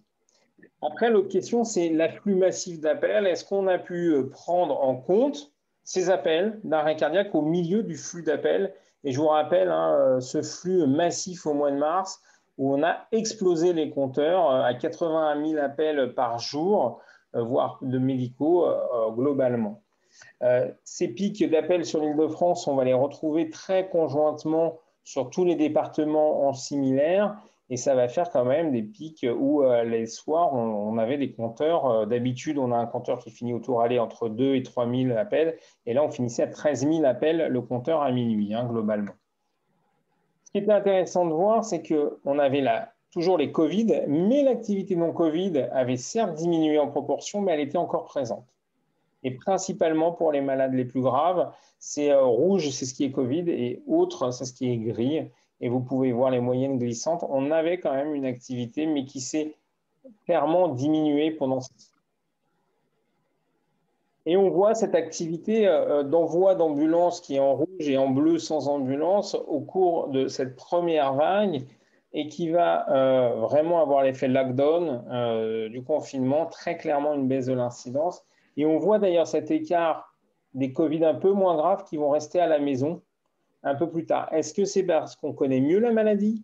Est-ce que c'est parce que c'est des Covid moins graves qui sont pris en charge et que les graves sont déjà à l'hôpital? C'est des questions qu'on pourra se poser.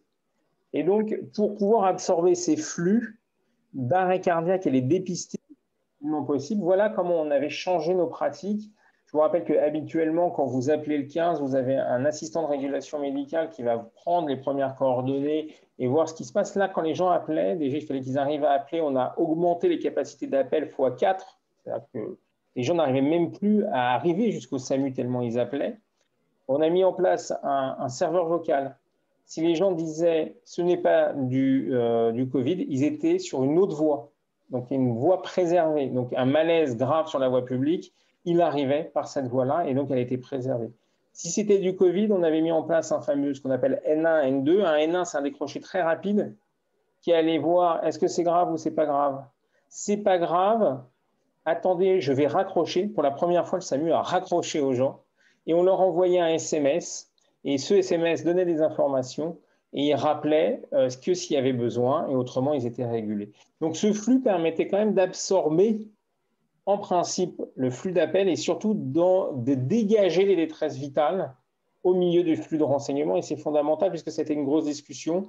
Et voilà le type de néo-régulation qu'on avait pu créer dans l'amphithéâtre où on fait nos staffs et cours habituellement, qui était devenu une salle de régulation.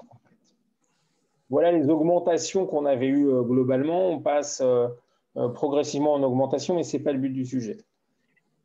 Nos collègues, les pompiers de Paris, ont publié quelque chose sur les arrêts cardiaques en disant que, bon, grossièrement, il y a eu une augmentation de l'incidence et de la mortalité de manière très importante et que, dans leur analyse, c'est parce que, justement, on n'arrivait pas à prendre ce flux d'appels. Et que s'il y avait le 112, un numéro unique, probablement, on aurait pu faire mieux. Quand on regarde les dates, le pic d'appel, en fait, n'est pas correspondant au pic des arrêts cardiaques à cette période-là. Il est 15 jours après. C'est en fait, très clairement, le pic d'appel, c'est l'augmentation de l'incidence, c'est là où il y aura le plus de malades dans la ville. Eh bien, il faut leur laisser le temps de s'aggraver. Et c'est 15 jours plus tard qu'il y a les embolies pulmonaires, les complications qu'on a pu connaître après. Et donc, ce n'est pas le manque de décroché rapide qui a provoqué ces arrêts cardiaques, ou cette mortalité augmentée, c'est vraiment la maladie elle-même qui était installée. Ce n'est pas que chez nous, quand on regarde dans d'autres pays, là c'est New York qui a connu un énorme pic aussi, cette incidence, elle va exploser clairement sur New York. Et New York, comme vous le savez, c'est le 911. Est-ce que ce 911 a permis de changer quelque chose? Eh bien finalement, pas du tout. Ils auront eu la même problématique, cette augmentation de mortalité. Donc, la relation sur le décroché me paraît très compliquée à voir. Alors, qu'est-ce qui a influencé? Eh bien, je crois que c'est ça le plus. C'est-à-dire que pendant le Covid, il y a eu moins de massage cardiaque par les témoins. On était tout seul chez soi. On n'était pas sur la voie publique. On a arrêté, par exemple, Sauve Life, l'application a été arrêtée pendant le confinement de mars. On n'envoyait plus les gens faire du massage cardiaque. Il y avait moins de défibrillateurs disponibles puisqu'on était chez soi. Et un autre billet majeur, par exemple, sur Paris, c'est que la population saine, elle est partie dans leur maison de campagne. Qui est resté dans Paris? Les personnes les plus défavorisées ou les plus malades, finalement. Et donc, il y a un biais complet de la population restante. Et vous voyez que dans ce papier canadien, il y a beaucoup moins d'actions, quoi qu'il en soit, que ce soit quelqu'un qui n'est pas un familier, quelqu'un qui est un familier, que ce soit une faible, une grande incidence ou quoi que ce soit, il n'y a rien qui fait. Pendant la crise Covid, les gens agissaient moins. Quand on regarde dans REAC, qui est le registre national des arrêts cardiaques, c'est assez intéressant en comparant Covid et non-Covid. C'est les mêmes âges, c'est presque les mêmes sexes, mais vous voyez que la femme en Covid est plus touchée. Et en fait, pourquoi? Eh ben, c'est que le Covid touche autant l'homme que la femme, et donc en proportion, en plus, vous diminuez toute la traumatologie qui touche plus l'homme que la femme, et donc vous augmentez en proportion l'incidence par rapport à l'homme chez la femme.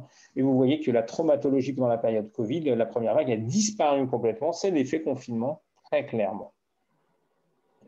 En termes d'arrivée des secours, ce qui est intéressant de voir, c'est que pendant le Covid, les premiers secours vont mettre plus de temps à arriver.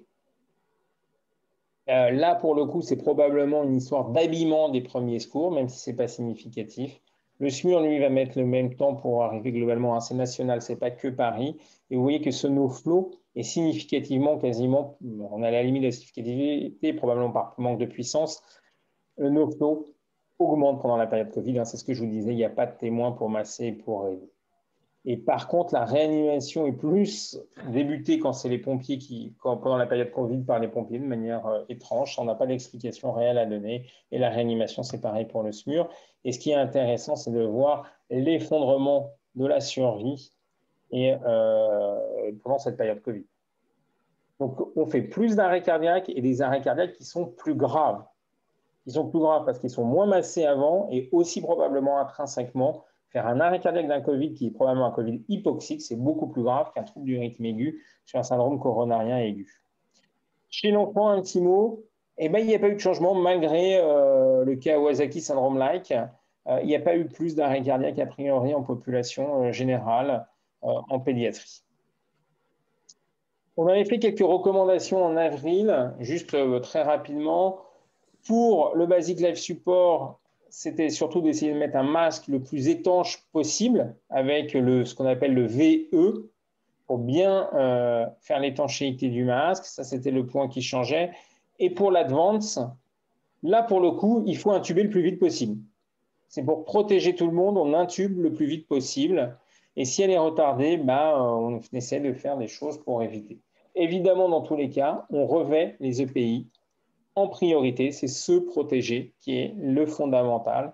Il n'y a aucune raison de ne pas se protéger, aussi dur ce soit. On a eu un arrêt, nous, récemment en pédiatrie, en intra-hospitalier, où le pédiatre de garde a dit « Oui, mais il était en arrêt, il fallait que je dise que je rentre. » Non, on s'habille, quoi qu'il arrive. Des adaptations à voir. On va essayer de mettre le massage cardiaque mécanique le plus souvent possible. On va essayer donc d'intuber le plus rapidement et comme je vous disais, l'intraos va être une priorité. Alors, il y a des discussions sur le grand public. Les grands publics, c'est est-ce qu'on continue à envoyer des citoyens? Oui, il faut parce qu'autrement le pronostic est catastrophique. On leur demande d'avoir un masque, ce qui est obligatoire. Donc en France, par exemple, sur Sauve Life, on a envoyé à tous les citoyens sauveteurs un SMS et un mail leur disant si vous êtes déclenché, vous mettez un masque. Essayez de mettre un linge ou un masque sur le patient, la bouche du patient. Évidemment, pas de bouche à bouche.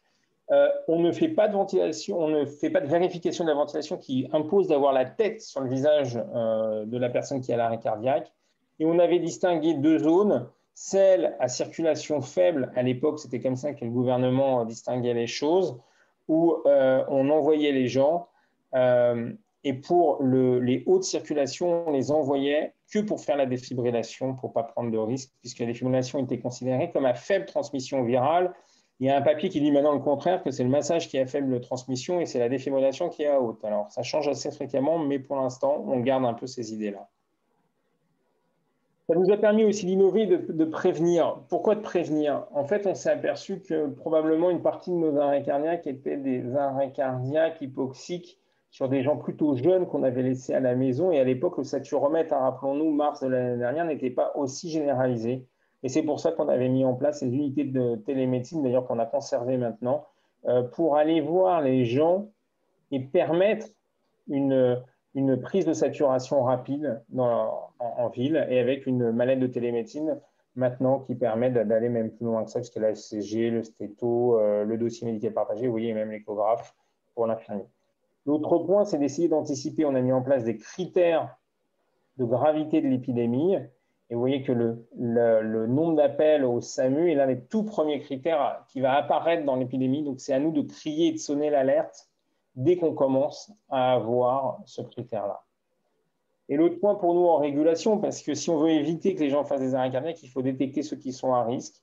Je vous rappelle ce papier français que je trouve très, très élégant, puisqu'ils avaient réussi à corréler entre l'âge et les différents signes cliniques des sous-types de patients qui étaient plus ou moins à risque en fonction des types de symptômes surtout. C'est ça qui était intéressant. En gros, un patient qui était jeune avec un tableau digestif n'avait quasiment pas de risque de faire une forme grave. Une personne plus âgée avec comorbidité qui fait un tableau plus respiratoire a très fort risque d'avoir de la gravité. Et donc, ces jeunes qui avaient que des symptômes, on va dire, digestifs au premier plan, on pouvait les laisser sans trop d'arrière-pensée à la maison et donc ne pas surcharger l'hôpital, ce qui était aussi l'un de nos objectifs. Voilà un peu globalement. C'est quand même un problème majeur, hein, cette augmentation de mortalité et d'incidence de l'arrêt cardiaque pendant le Covid. Elles sont multiples, les causes, mais il y en a des spécifiques au Covid, entre autres les embolies pulmonaires, et peut-être que l'incidence, on le verra sur les prochaines vagues, aura baissé puisqu'on l'a quand même beaucoup mieux maîtrisé et connu par rapport à mars de l'année dernière. Et je pense qu'il faut qu'on remobilise très clairement nos premiers maillons de la chaîne. On voit encore des départements, par exemple, qui n'utilisent plus les citoyens sauveteurs comme ils le faisaient avant. Et donc, ils ont une baisse de la survie alors qu'on n'est plus en crise Covid aiguë. Et ça, c'est un vrai problème. On doit adapter nos cas au cas par cas, bien monitorer le risque de chaque patient. Nous, là, moi maintenant, sur Necker, par exemple, on est habillé presque systématiquement, en tout cas pour l'intubation, je l'espère. Et par exemple, sur les arrêts, là, j'ai demandé des tests antigéniques sur tous nos patients qui font un arrêt, parce que je pense qu'on va avoir des surprises là-dessus. Et voilà, et la prévention de l'embolie pulmonaire, c'est l'un des moyens de prévenir tout ça. Voilà, voilà. Est-ce que vous voulez qu'on parle, on enchaîne l'ECMO? Yes. Yes. Bon, alors l'ECMO dans le Covid, je vous avoue, c'était 2 slides. Donc, je n'ai pas pu m'empêcher de ne pas parler de l'ECMO normal.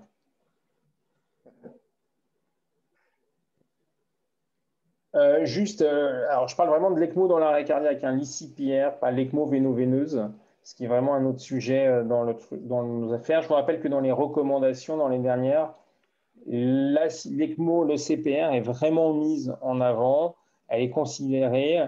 Maintenant, il y a un problème sur les indications, on va y revenir, mais surtout la grande nouveauté de cette année qu'il faut qu'on ait tous en tête, c'est que certes, c'est pour sauver le cerveau et c'est le changement du paradigme, et qui maintenant est mis en évidence dans une randomisée contrôlée qui compare ECMO versus standard of care aux États-Unis, c'est-à-dire on prend le malade le plus vite, on va aux États-Unis, qui est interrompu au bout de 60 malades pour futilité du groupe standard. Donc, je me permets de vous rappeler qu'en termes de randomisé contrôlé, il y a quand même, on parle beaucoup d'intubation, d'adrénaline, il n'y a rien là-dessus. Alors que là, on a quelque chose de thérapeutique qui montre une augmentation significative de la survie neurologique, de bons pronostics, que ce soit sur le CPC ou le ranking. Donc, l'assistance circulatoire dans l'arrêt cardiaque ne me semble plus discutable sur le fond. Maintenant, les questions, c'est la sélection et le délai de mise en place. La sélection, le papier qu'on vient de sortir avec plusieurs équipes françaises, je pense que c'est très important. Les signes de vie. On a changé le paradigme. Ce n'est pas le rythme, est-ce qu'il est choquable ou pas, l'intérêt. L'intérêt, c'est de savoir est-ce que son cerveau est encore en vie. Et pour ça, on voit que dans les rythmes choquables, 23% de survie quand il y a des signes de vie, 4% quand il n'y en a pas, donc ce n'est pas non plus 0. Par contre, dans la systole ou la dissociation, 12% de survivants quand il y a des signes de vie. Par contre, aucun survivant sans signe de vie et asystole. Donc, le message de ce papier-là, ce qu'on a dit, c'est une asystolie sans signe de vie, il n'y a pas d'indication à l'ECMO.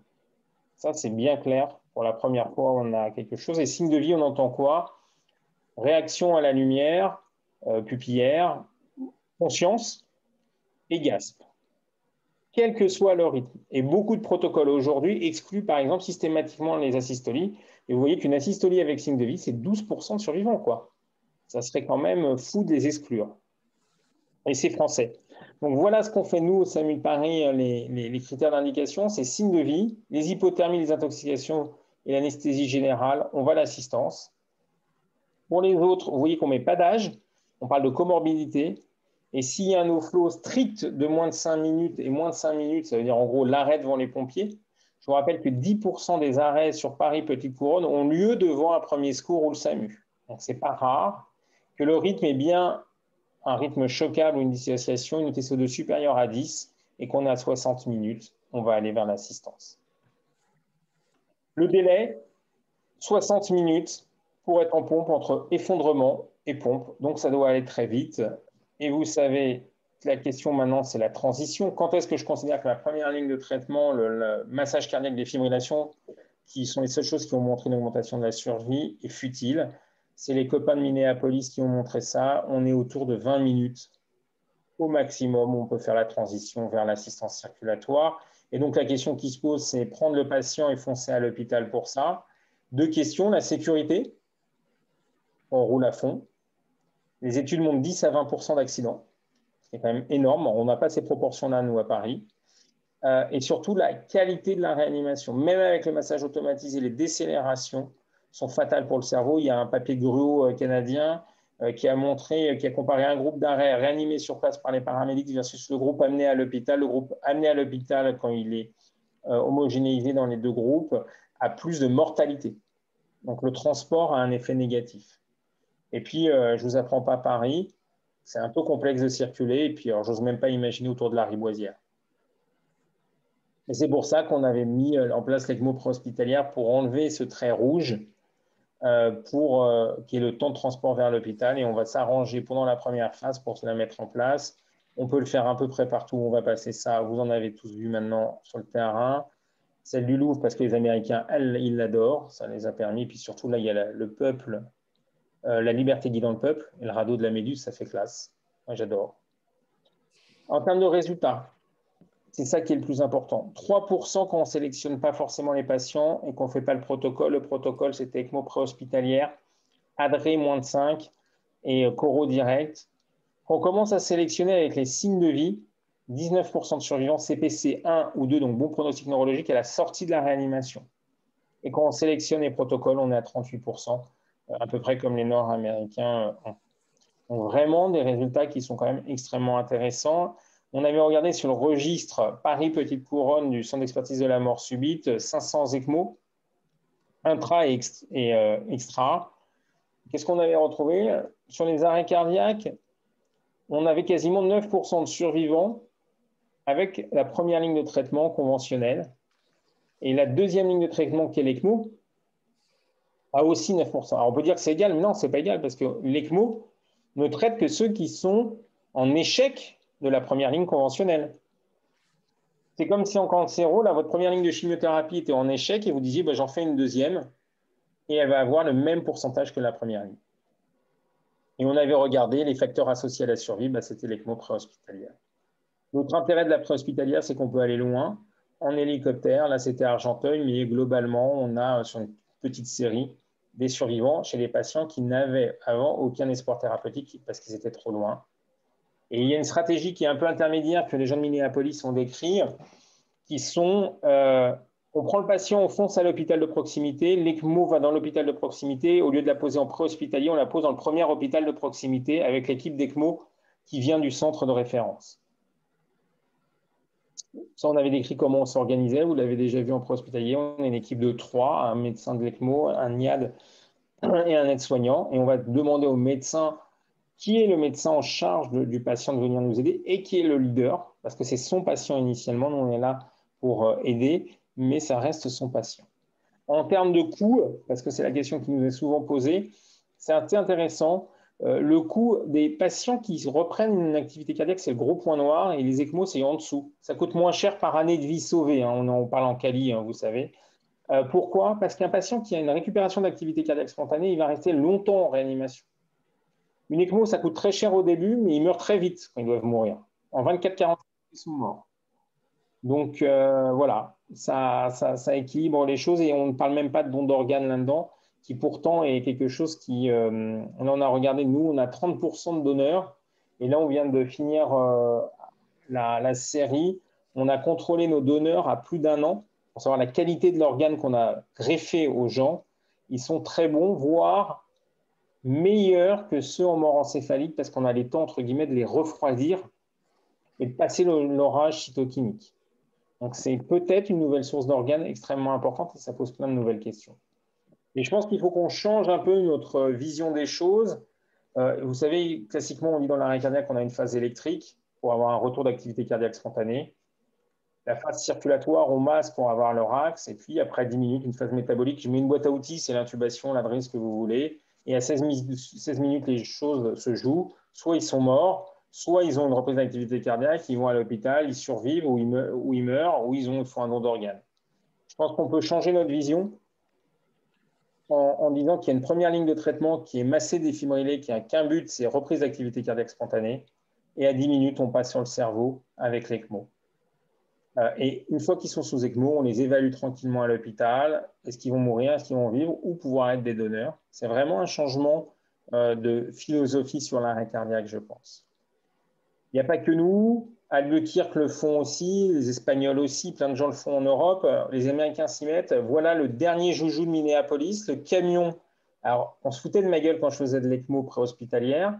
Eux, ils emmènent la Coro avec eux pour faire l'ECMO préhospitalière.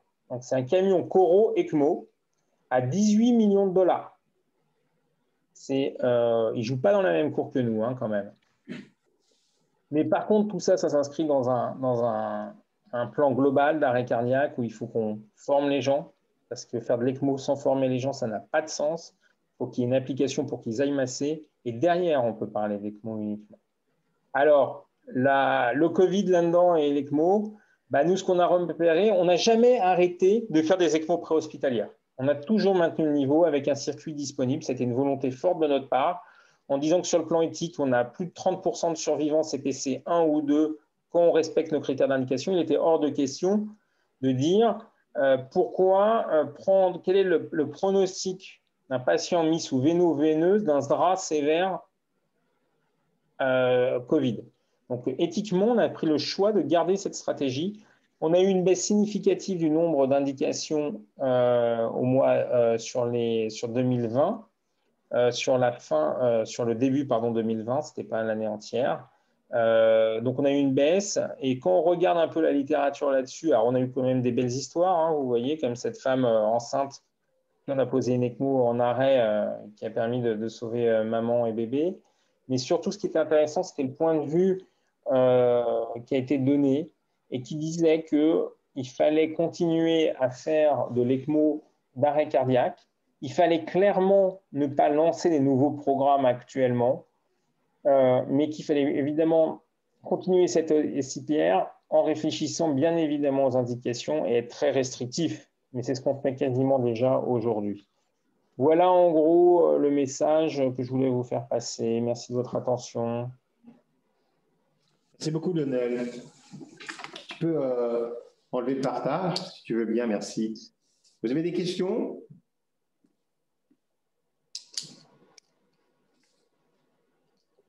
C'est un truc qui, au départ, était très, surtout en préhospitalier franco-français, puis qui a fait des petits, notamment chez nos grands amis de Minneapolis, qui ont été beaucoup plus loin que ça. Aujourd'hui, en Europe, tu as, tu as la France, tu as Lille, Lyon, Perpignan qui en font. Tu as Madrid, Londres. Il commence à y avoir des programmes en Belgique aussi, je crois. Les Allemands aussi vont s'y mettre. Et puis les Américains assez fortement. Ouais. Et les Australiens ont commencé aussi. Il y a un élément, parce qu'il n'y a rien à voir, mais c'est juste intéressant pour moi. En tout cas, c'est dans l'élément Sauve Life. Dans l'élément Sauve Life, est-ce que le Sauve Life a été moins actif dans la période Covid? Genre, les mecs sont appelés, mais ils ne viennent pas parce qu'ils n'osent pas, ils ont peur, je ne sais pas quoi. Est-ce qu'il y a eu une baisse d'activité significative du Sauve Life pendant le Covid? Alors, on a eu une baisse significative par arrêt des déclenchements par les SAMU. Ah ouais, donc c'est pas les sauveteurs. Non, quand tu alertais les sauveteurs, ils y allaient. Ah ouais. On a eu 2-3 fois où les gens se sont même emballés. Tu vois. On n'a aucune contamination secondaire à un massage ou quoi que ce soit aujourd'hui. Donc ça j'ai vraiment pas peur de ça. Moi, ce qui me fait beaucoup plus peur aujourd'hui, c'est redémarrer la machine des SAMU qui ont arrêté d'appeler depuis mars dernier, parce que ça veut dire qu'il faut reprendre tout à zéro pour eux. Donc, pour vous donner un ordre d'idée, hein, aujourd'hui, Sauve Life, quand on fait une alerte en ville, 65% quelqu'un qui va masser avant l'arrivée du premier secours. Donc, c'est vraiment quelque chose qui est efficace aujourd'hui. Donc, c'est là pour le coup, et on a 10% des cas où il y a un défibrillateur qui est amené avant l'arrivée des secours. Ouais, quand même. Hein. Oui, vraiment, ça commence à prendre forme. Ouais, donc, c'est même ça maintenant. Je pense que ce serait beaucoup plus opposable de ne pas déclencher Sauve Life sur un arrêt cardiaque en termes médico-légal que quoi que ce soit d'autre. Soit on reçoit des courriers de gens qui nous disent notre voisin a fait un arrêt cardiaque, je ne comprends pas, je n'ai pas été alerté par Sauve Life. Ah oui, ok. Oui, régulièrement, j'en ai un par semaine comme ça. Ouais, c'est intéressant. Alors, un truc pour vous trois, si je puis dire, quand je dis trois, c'est pédiatrie, adulte, ECMO. Est-ce que on a, pas ECMO, Covid déjà. Est-ce qu'il y a eu une évolution Covid et Covid et les enfants? Est-ce qu'il y a des choses à dire par rapport à ça ou pas? Est-ce qu'on parle beaucoup d'adultes? Alors, nous, on est moins enfants, mais est-ce qu'il y a des infos par rapport à ça? Covid et enfants, est-ce qu'il y a des choses à nous dire par rapport à ça? Nos amis pédiatres. Désolé, je suis sorti juste.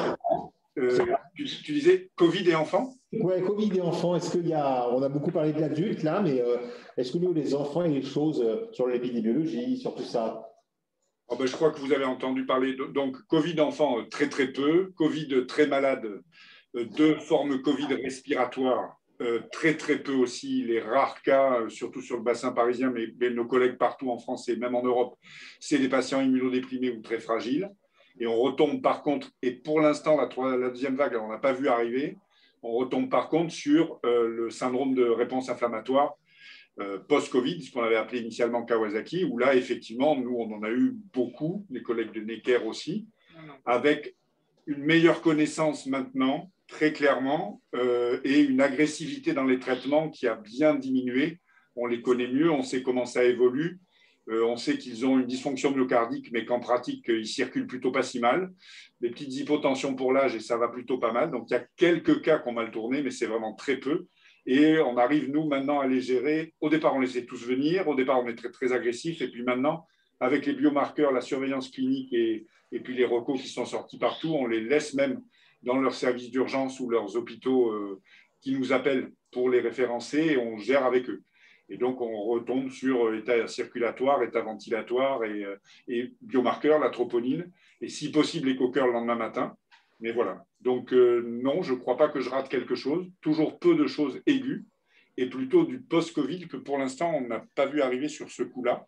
Je m'attendais à ce que ça commence un peu, parce que les 2 fois précédentes, on a vraiment beaucoup. Mai, juin, on en a eu beaucoup, 2 ou 3 par semaine, toutes formes confondues. À ce moment-là, on les prenait beaucoup. Et là, pour l'instant, j'ai eu un appel tout à l'heure, j'y croyais, et ça n'y ressemblait pas du tout.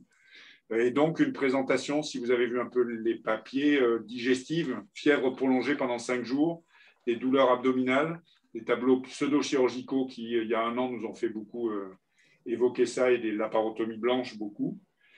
Et puis, une dysfonction myocardique, le premier que j'avais reçu, moi, sur nos gardes, on avait avec la réanimation adulte de l'autre côté, là, je m'en souviens très bien, il avait un cœur complètement à genoux avec une hypotension et répondu aux inotropes à ce moment-là. Et puis, alors là, par contre, réponse au traitement corticoïdes et surtout immunoglobulines, s'ils tolèrent le volume d'immunoglobulines, qui est extrêmement efficace et extrêmement précoce. 12 heures après, ils sont apyrétiques. Et voilà. Okay. Merci beaucoup. J'ai une autre question par rapport justement aux 3 aussi. Là, c'est ECMO enfant. Parce que moi, j'ai beaucoup je connais quelques petites choses par Lionel sur la partie adulte et comment ça se passe. Mais est-ce qu'on en fait, on n'en fait pas? Est-ce que ça marche, est-ce que ça ne marche pas? Les conditions, donc à la fois pour la partie intra-hospitalière et la partie extra. Lionel, si tu as des trucs... La partie extra-hospitalière arrêt cardiaque, on s'est réunis avec les différentes équipes de pédiatrie pour en discuter. On est en train de finir un algorithme là-dessus. L'idée étant que pas très bien balisé aujourd'hui. Il ne faut pas se leurrer, il y a eu quelques petits conflits entre équipes sur où on met pas, qu'est-ce qu'on fait, on ne fait pas. Là, on a plus tendance à dire que sur du plus de 10 ans, des choses comme ça, probablement aller vers de l'assistance circulatoire dans ces cas. Maintenant, voilà, ça reste quand même très... En fait, c'est compliqué de dire quand tu as un enfant, un 14 ans, 13 ans qui s'effondre sur un stade qui fait 1m80, 70 kg, tu vois, c'est ça qu'on ne va pas lui poser parce qu'il est jeune, quoi. Ça, c'est extrêmement compliqué aujourd'hui, je pense. Et ce serait, je pense, très opposable. Mais pour les petits, ça n'a pas de sens. De toute façon, on ne sait pas faire techniquement, c'est clair. Après, en intra-hospitalier, il y a une autre procédure qui est celle de Trousseau avec l'UMAC et qui est une autre procédure avec des critères aussi qui sont bien définis, qui sont bien clairs. Et je crois que c'est très bien qu'on ait fait cette réunion parce que ça va nous permettre d'avoir un algorithme complètement commun, complet pour toutes les situations. Quand il n'y a pas d'indication du tout, on ne se posera pas la question à s'engueuler tous, à dire il faut pas être d'accord. Au moins, on aura réfléchi à froid et avec un accord commun. Et je pense que c'est très, très bien ce qu'on est en train d'essayer de faire là-dessus. Des pédiatres, il y a des choses à compléter, à rajouter ou à commenter? Je pense que c'est quand même bien qu'il y ait un algorithme clair parce que pour nous qui sommes à Robert Debré et qui n'avons pas d'ECMO et pas d'UMAC, c'est encore pas clair effectivement de quand appeler l'UMAC lors d'un arrêt intra-hospitalier. On l'a fait récemment sur 2 patients qui ont été branchés au bout d'1 heure de réanimation et qui n'ont jamais récupéré de circulation. Donc, ça a été un échec, mais bon, ça a été, si, un échec, mais en tout cas, mais ça reste pas clair sur les indications et le délai d'appel et le délai de branchement. Enfin, c'est Trousseau qui pourra sans doute plus répondre, mais... On réfléchissait suite. Alors, je ne me souviens plus du deuxième, pardon. Le premier, c'était une myocardite virale fulminante qui est quasiment arrivée sur ses pieds et qui a fait l'arrêt chez nous. C'est toi qui t'en occupais. Le deuxième, c'est un nourrisson de 9 mois sur un choc septique à hémophilie. Ah oui. Et on se posait la question, mais alors là, c'est vraiment en interne, comme effectivement, c'est notre SMUR qui décale avec l'UMAC de Trousseau. C'est en commun accord qu'ils ont les équipes, que là, effectivement, est-ce que ça ne vaudrait pas le coup, mais c'est quand même des situations exceptionnelles, d'avoir le matériel et prêt à débuler et commencer chez nous, pour que quand l'UMAC arrive, voilà, vous voyez, c'est ce genre de truc en interne sur 2 cas par an. Alors moi non plus, là, ce n'est pas moi qui m'occupe de ça directement, je laisserai les spécialistes réfléchir. On regarde typiquement tous les ans notre volume de malades qui pourraient avoir besoin de ça pour essayer de se rendre compte un peu de nos réels besoins. Mais cette situation-là, ben oui, elle s'est présentée 2 fois. Là. On essaye de voir comment on pourrait y optimiser. Après, les 2 sont survenus 2 jours. La première, c'est sûr. Et là encore, ça rejoint ce qu'on a dit tout à l'heure, c'est que même si on n'a pour l'instant pas une procédure, on était plusieurs pour réfléchir et on se pousse dans nos retranchements en interne pour passer le coup de fil à nos collègues. Et voilà. Mais on n'a pas de procédure écrite là-dessus chez nous pour l'instant. Ça reste quand même pas beaucoup de patients, mais avec toutes les emmerdes du pas beaucoup de malades. Quoi. Comme pas beaucoup de malades, quand ça part en vrille, on n'est pas terrible. Mais je pense que pour nous, en hospitalier, en tout cas pour l'arrêt cardiaque pédiatrique du plus de 12 ans, 13 ans, il va falloir vraiment qu'on change notre raisonnement et qu'on se mette à l'assistance vers eux pour ceux qui ont les critères, c'est-à-dire qui ont des signes de vie, des choses comme ça, hein, évidemment. Car on a une telle progression chez l'adulte, on a montré maintenant tellement de choses, on a une randomisée chez eux, ce n'est pas possible d'exclure un gamin de 14 ans qui s'effondre sur un stade. La seule chose qui est différente, c'est que les étiologies sont quand même différentes et que c'est souvent des cardiopathies complexes et que l'efficacité du massage cardiaque sur une cardiopathie complexe n'est pas si évident que ça, à mon sens. Nous, on a des jeunes adolescents qu'on a eu avec des cardiopathies complexes connus des communications et tout ça. Quand ils font l'arrêt, le massage, ce n'est pas tout à fait ça. Et on a maintenant en plus tous ces, comment vous appelez ça les pédiatres, ceux qui ont été opérés dans l'enfance, qui deviennent grands, qui sont toute une nouvelle entité cardiologique, qui ont eu des chirurgies cardiaques en fait en néonate ou en enfance, qui maintenant vivent clairement et qui maintenant sont des jeunes adultes. On en a quelques-uns qui se sont arrêtés. Et ce n'est pas si évident que ça que notre massage cardiaque, et là pour le coup l'écho aurait peut-être un intérêt, soit aussi efficace que ça, que les valves marchent correctement, que voilà, tout ça. Et on aurait tendance à les brancher en assistance alors qu'on est inefficace en termes cérébrales, quoi. Non, mais si on arrive à bien cerner les populations et qu'en plus là, je suis désolé, j'arrête pas de m'absenter, mais qu'on est sur des populations ciblées du plus grand, où le mécanisme de l'arrêt cardio-respiratoire, comme on l'a dit avant, n'est pas du tout le même et est plus proche du trouble du rythme brutal, parce qu'on en a nous aussi une fois par an, hein, le truc brutal dans la rue, sur le terrain de foot, sur le truc comme ça. Là, on est effectivement dans une population beaucoup plus ciblée, où, comme tu le disais Lionel, la technique, ce n'est pas du tout la même que chez le tout petit, et on est beaucoup moins casse-figure, et où là, il faut qu'on soit... On a le devoir d'être aussi efficace, tu as raison, hein, c'est sûr. Après, je crois que ça représente peu de patients, c'est ce que je disais tout à l'heure, mais on n'a pas le droit de les rater, tu as raison. En fait, le peu de patients, en grattant, eh ben, on s'aperçoit que ce peu de patients sur toute l'Île-de-France, ce n'est pas si peu que ça, en fait. Okay. Parce qu'ils arrivent rarement à l'hôpital.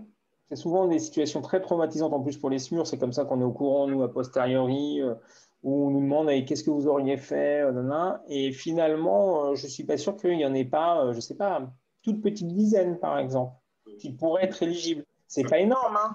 Mais sur l'Île-de-France, je pense qu'on arrive à la toute petite dizaine de moins de 18 ans, plus de 12 ans, tu vois.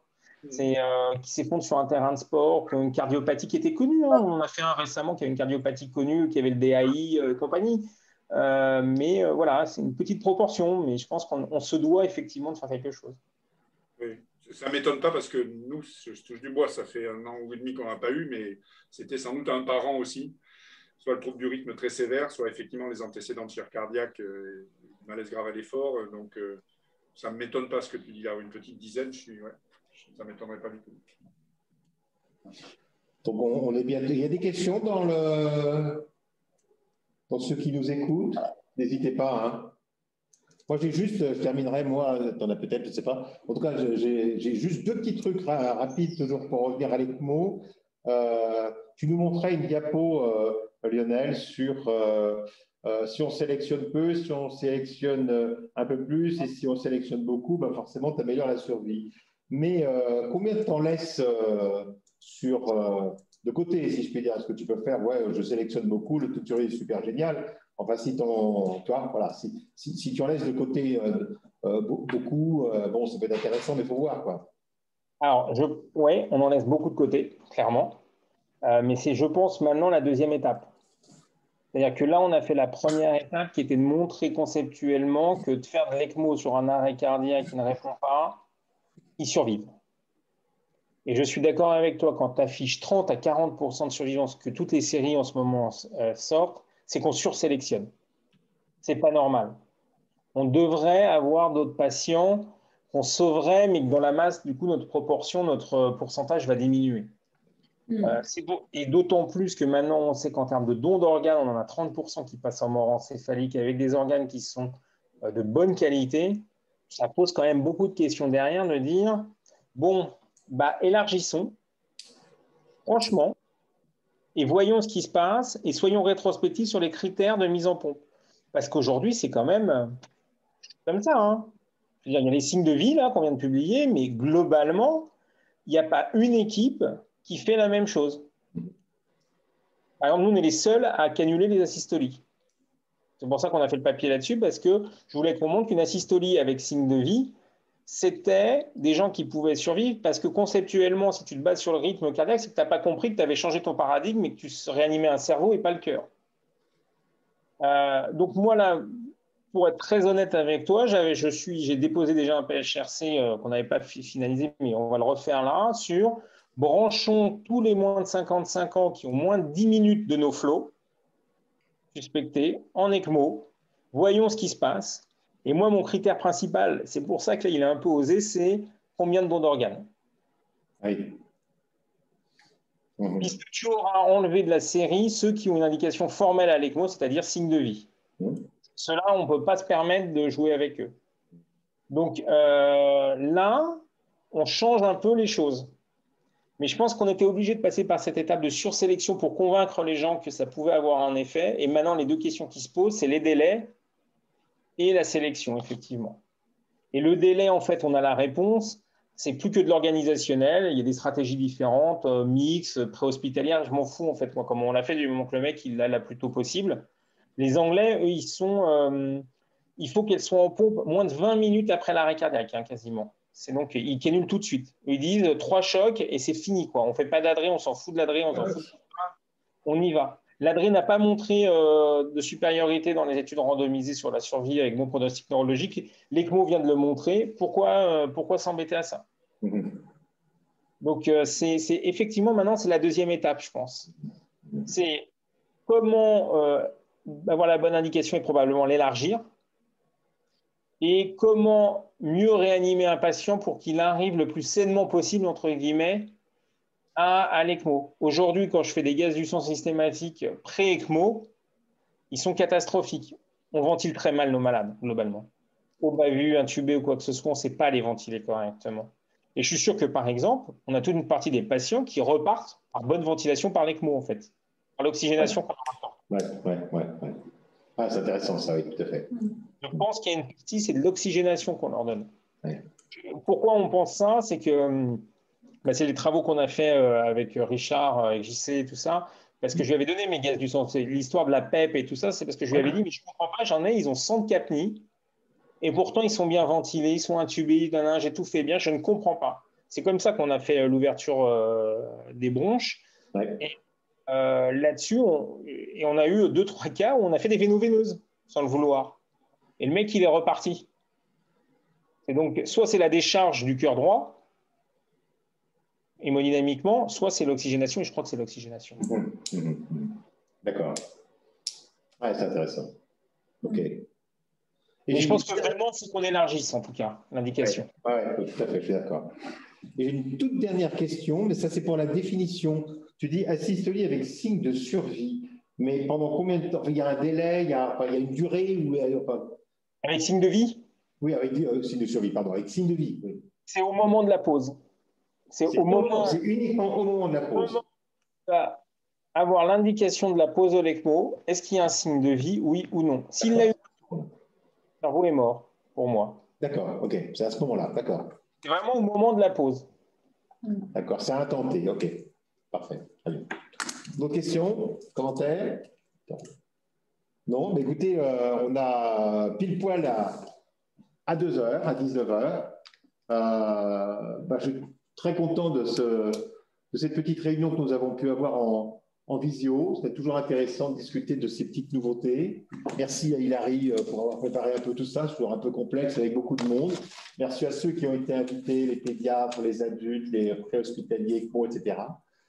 Merci à ceux qui étaient connectés. Et puis, à très bientôt encore. Merci Patrick. Merci. Au revoir. Merci. Au revoir.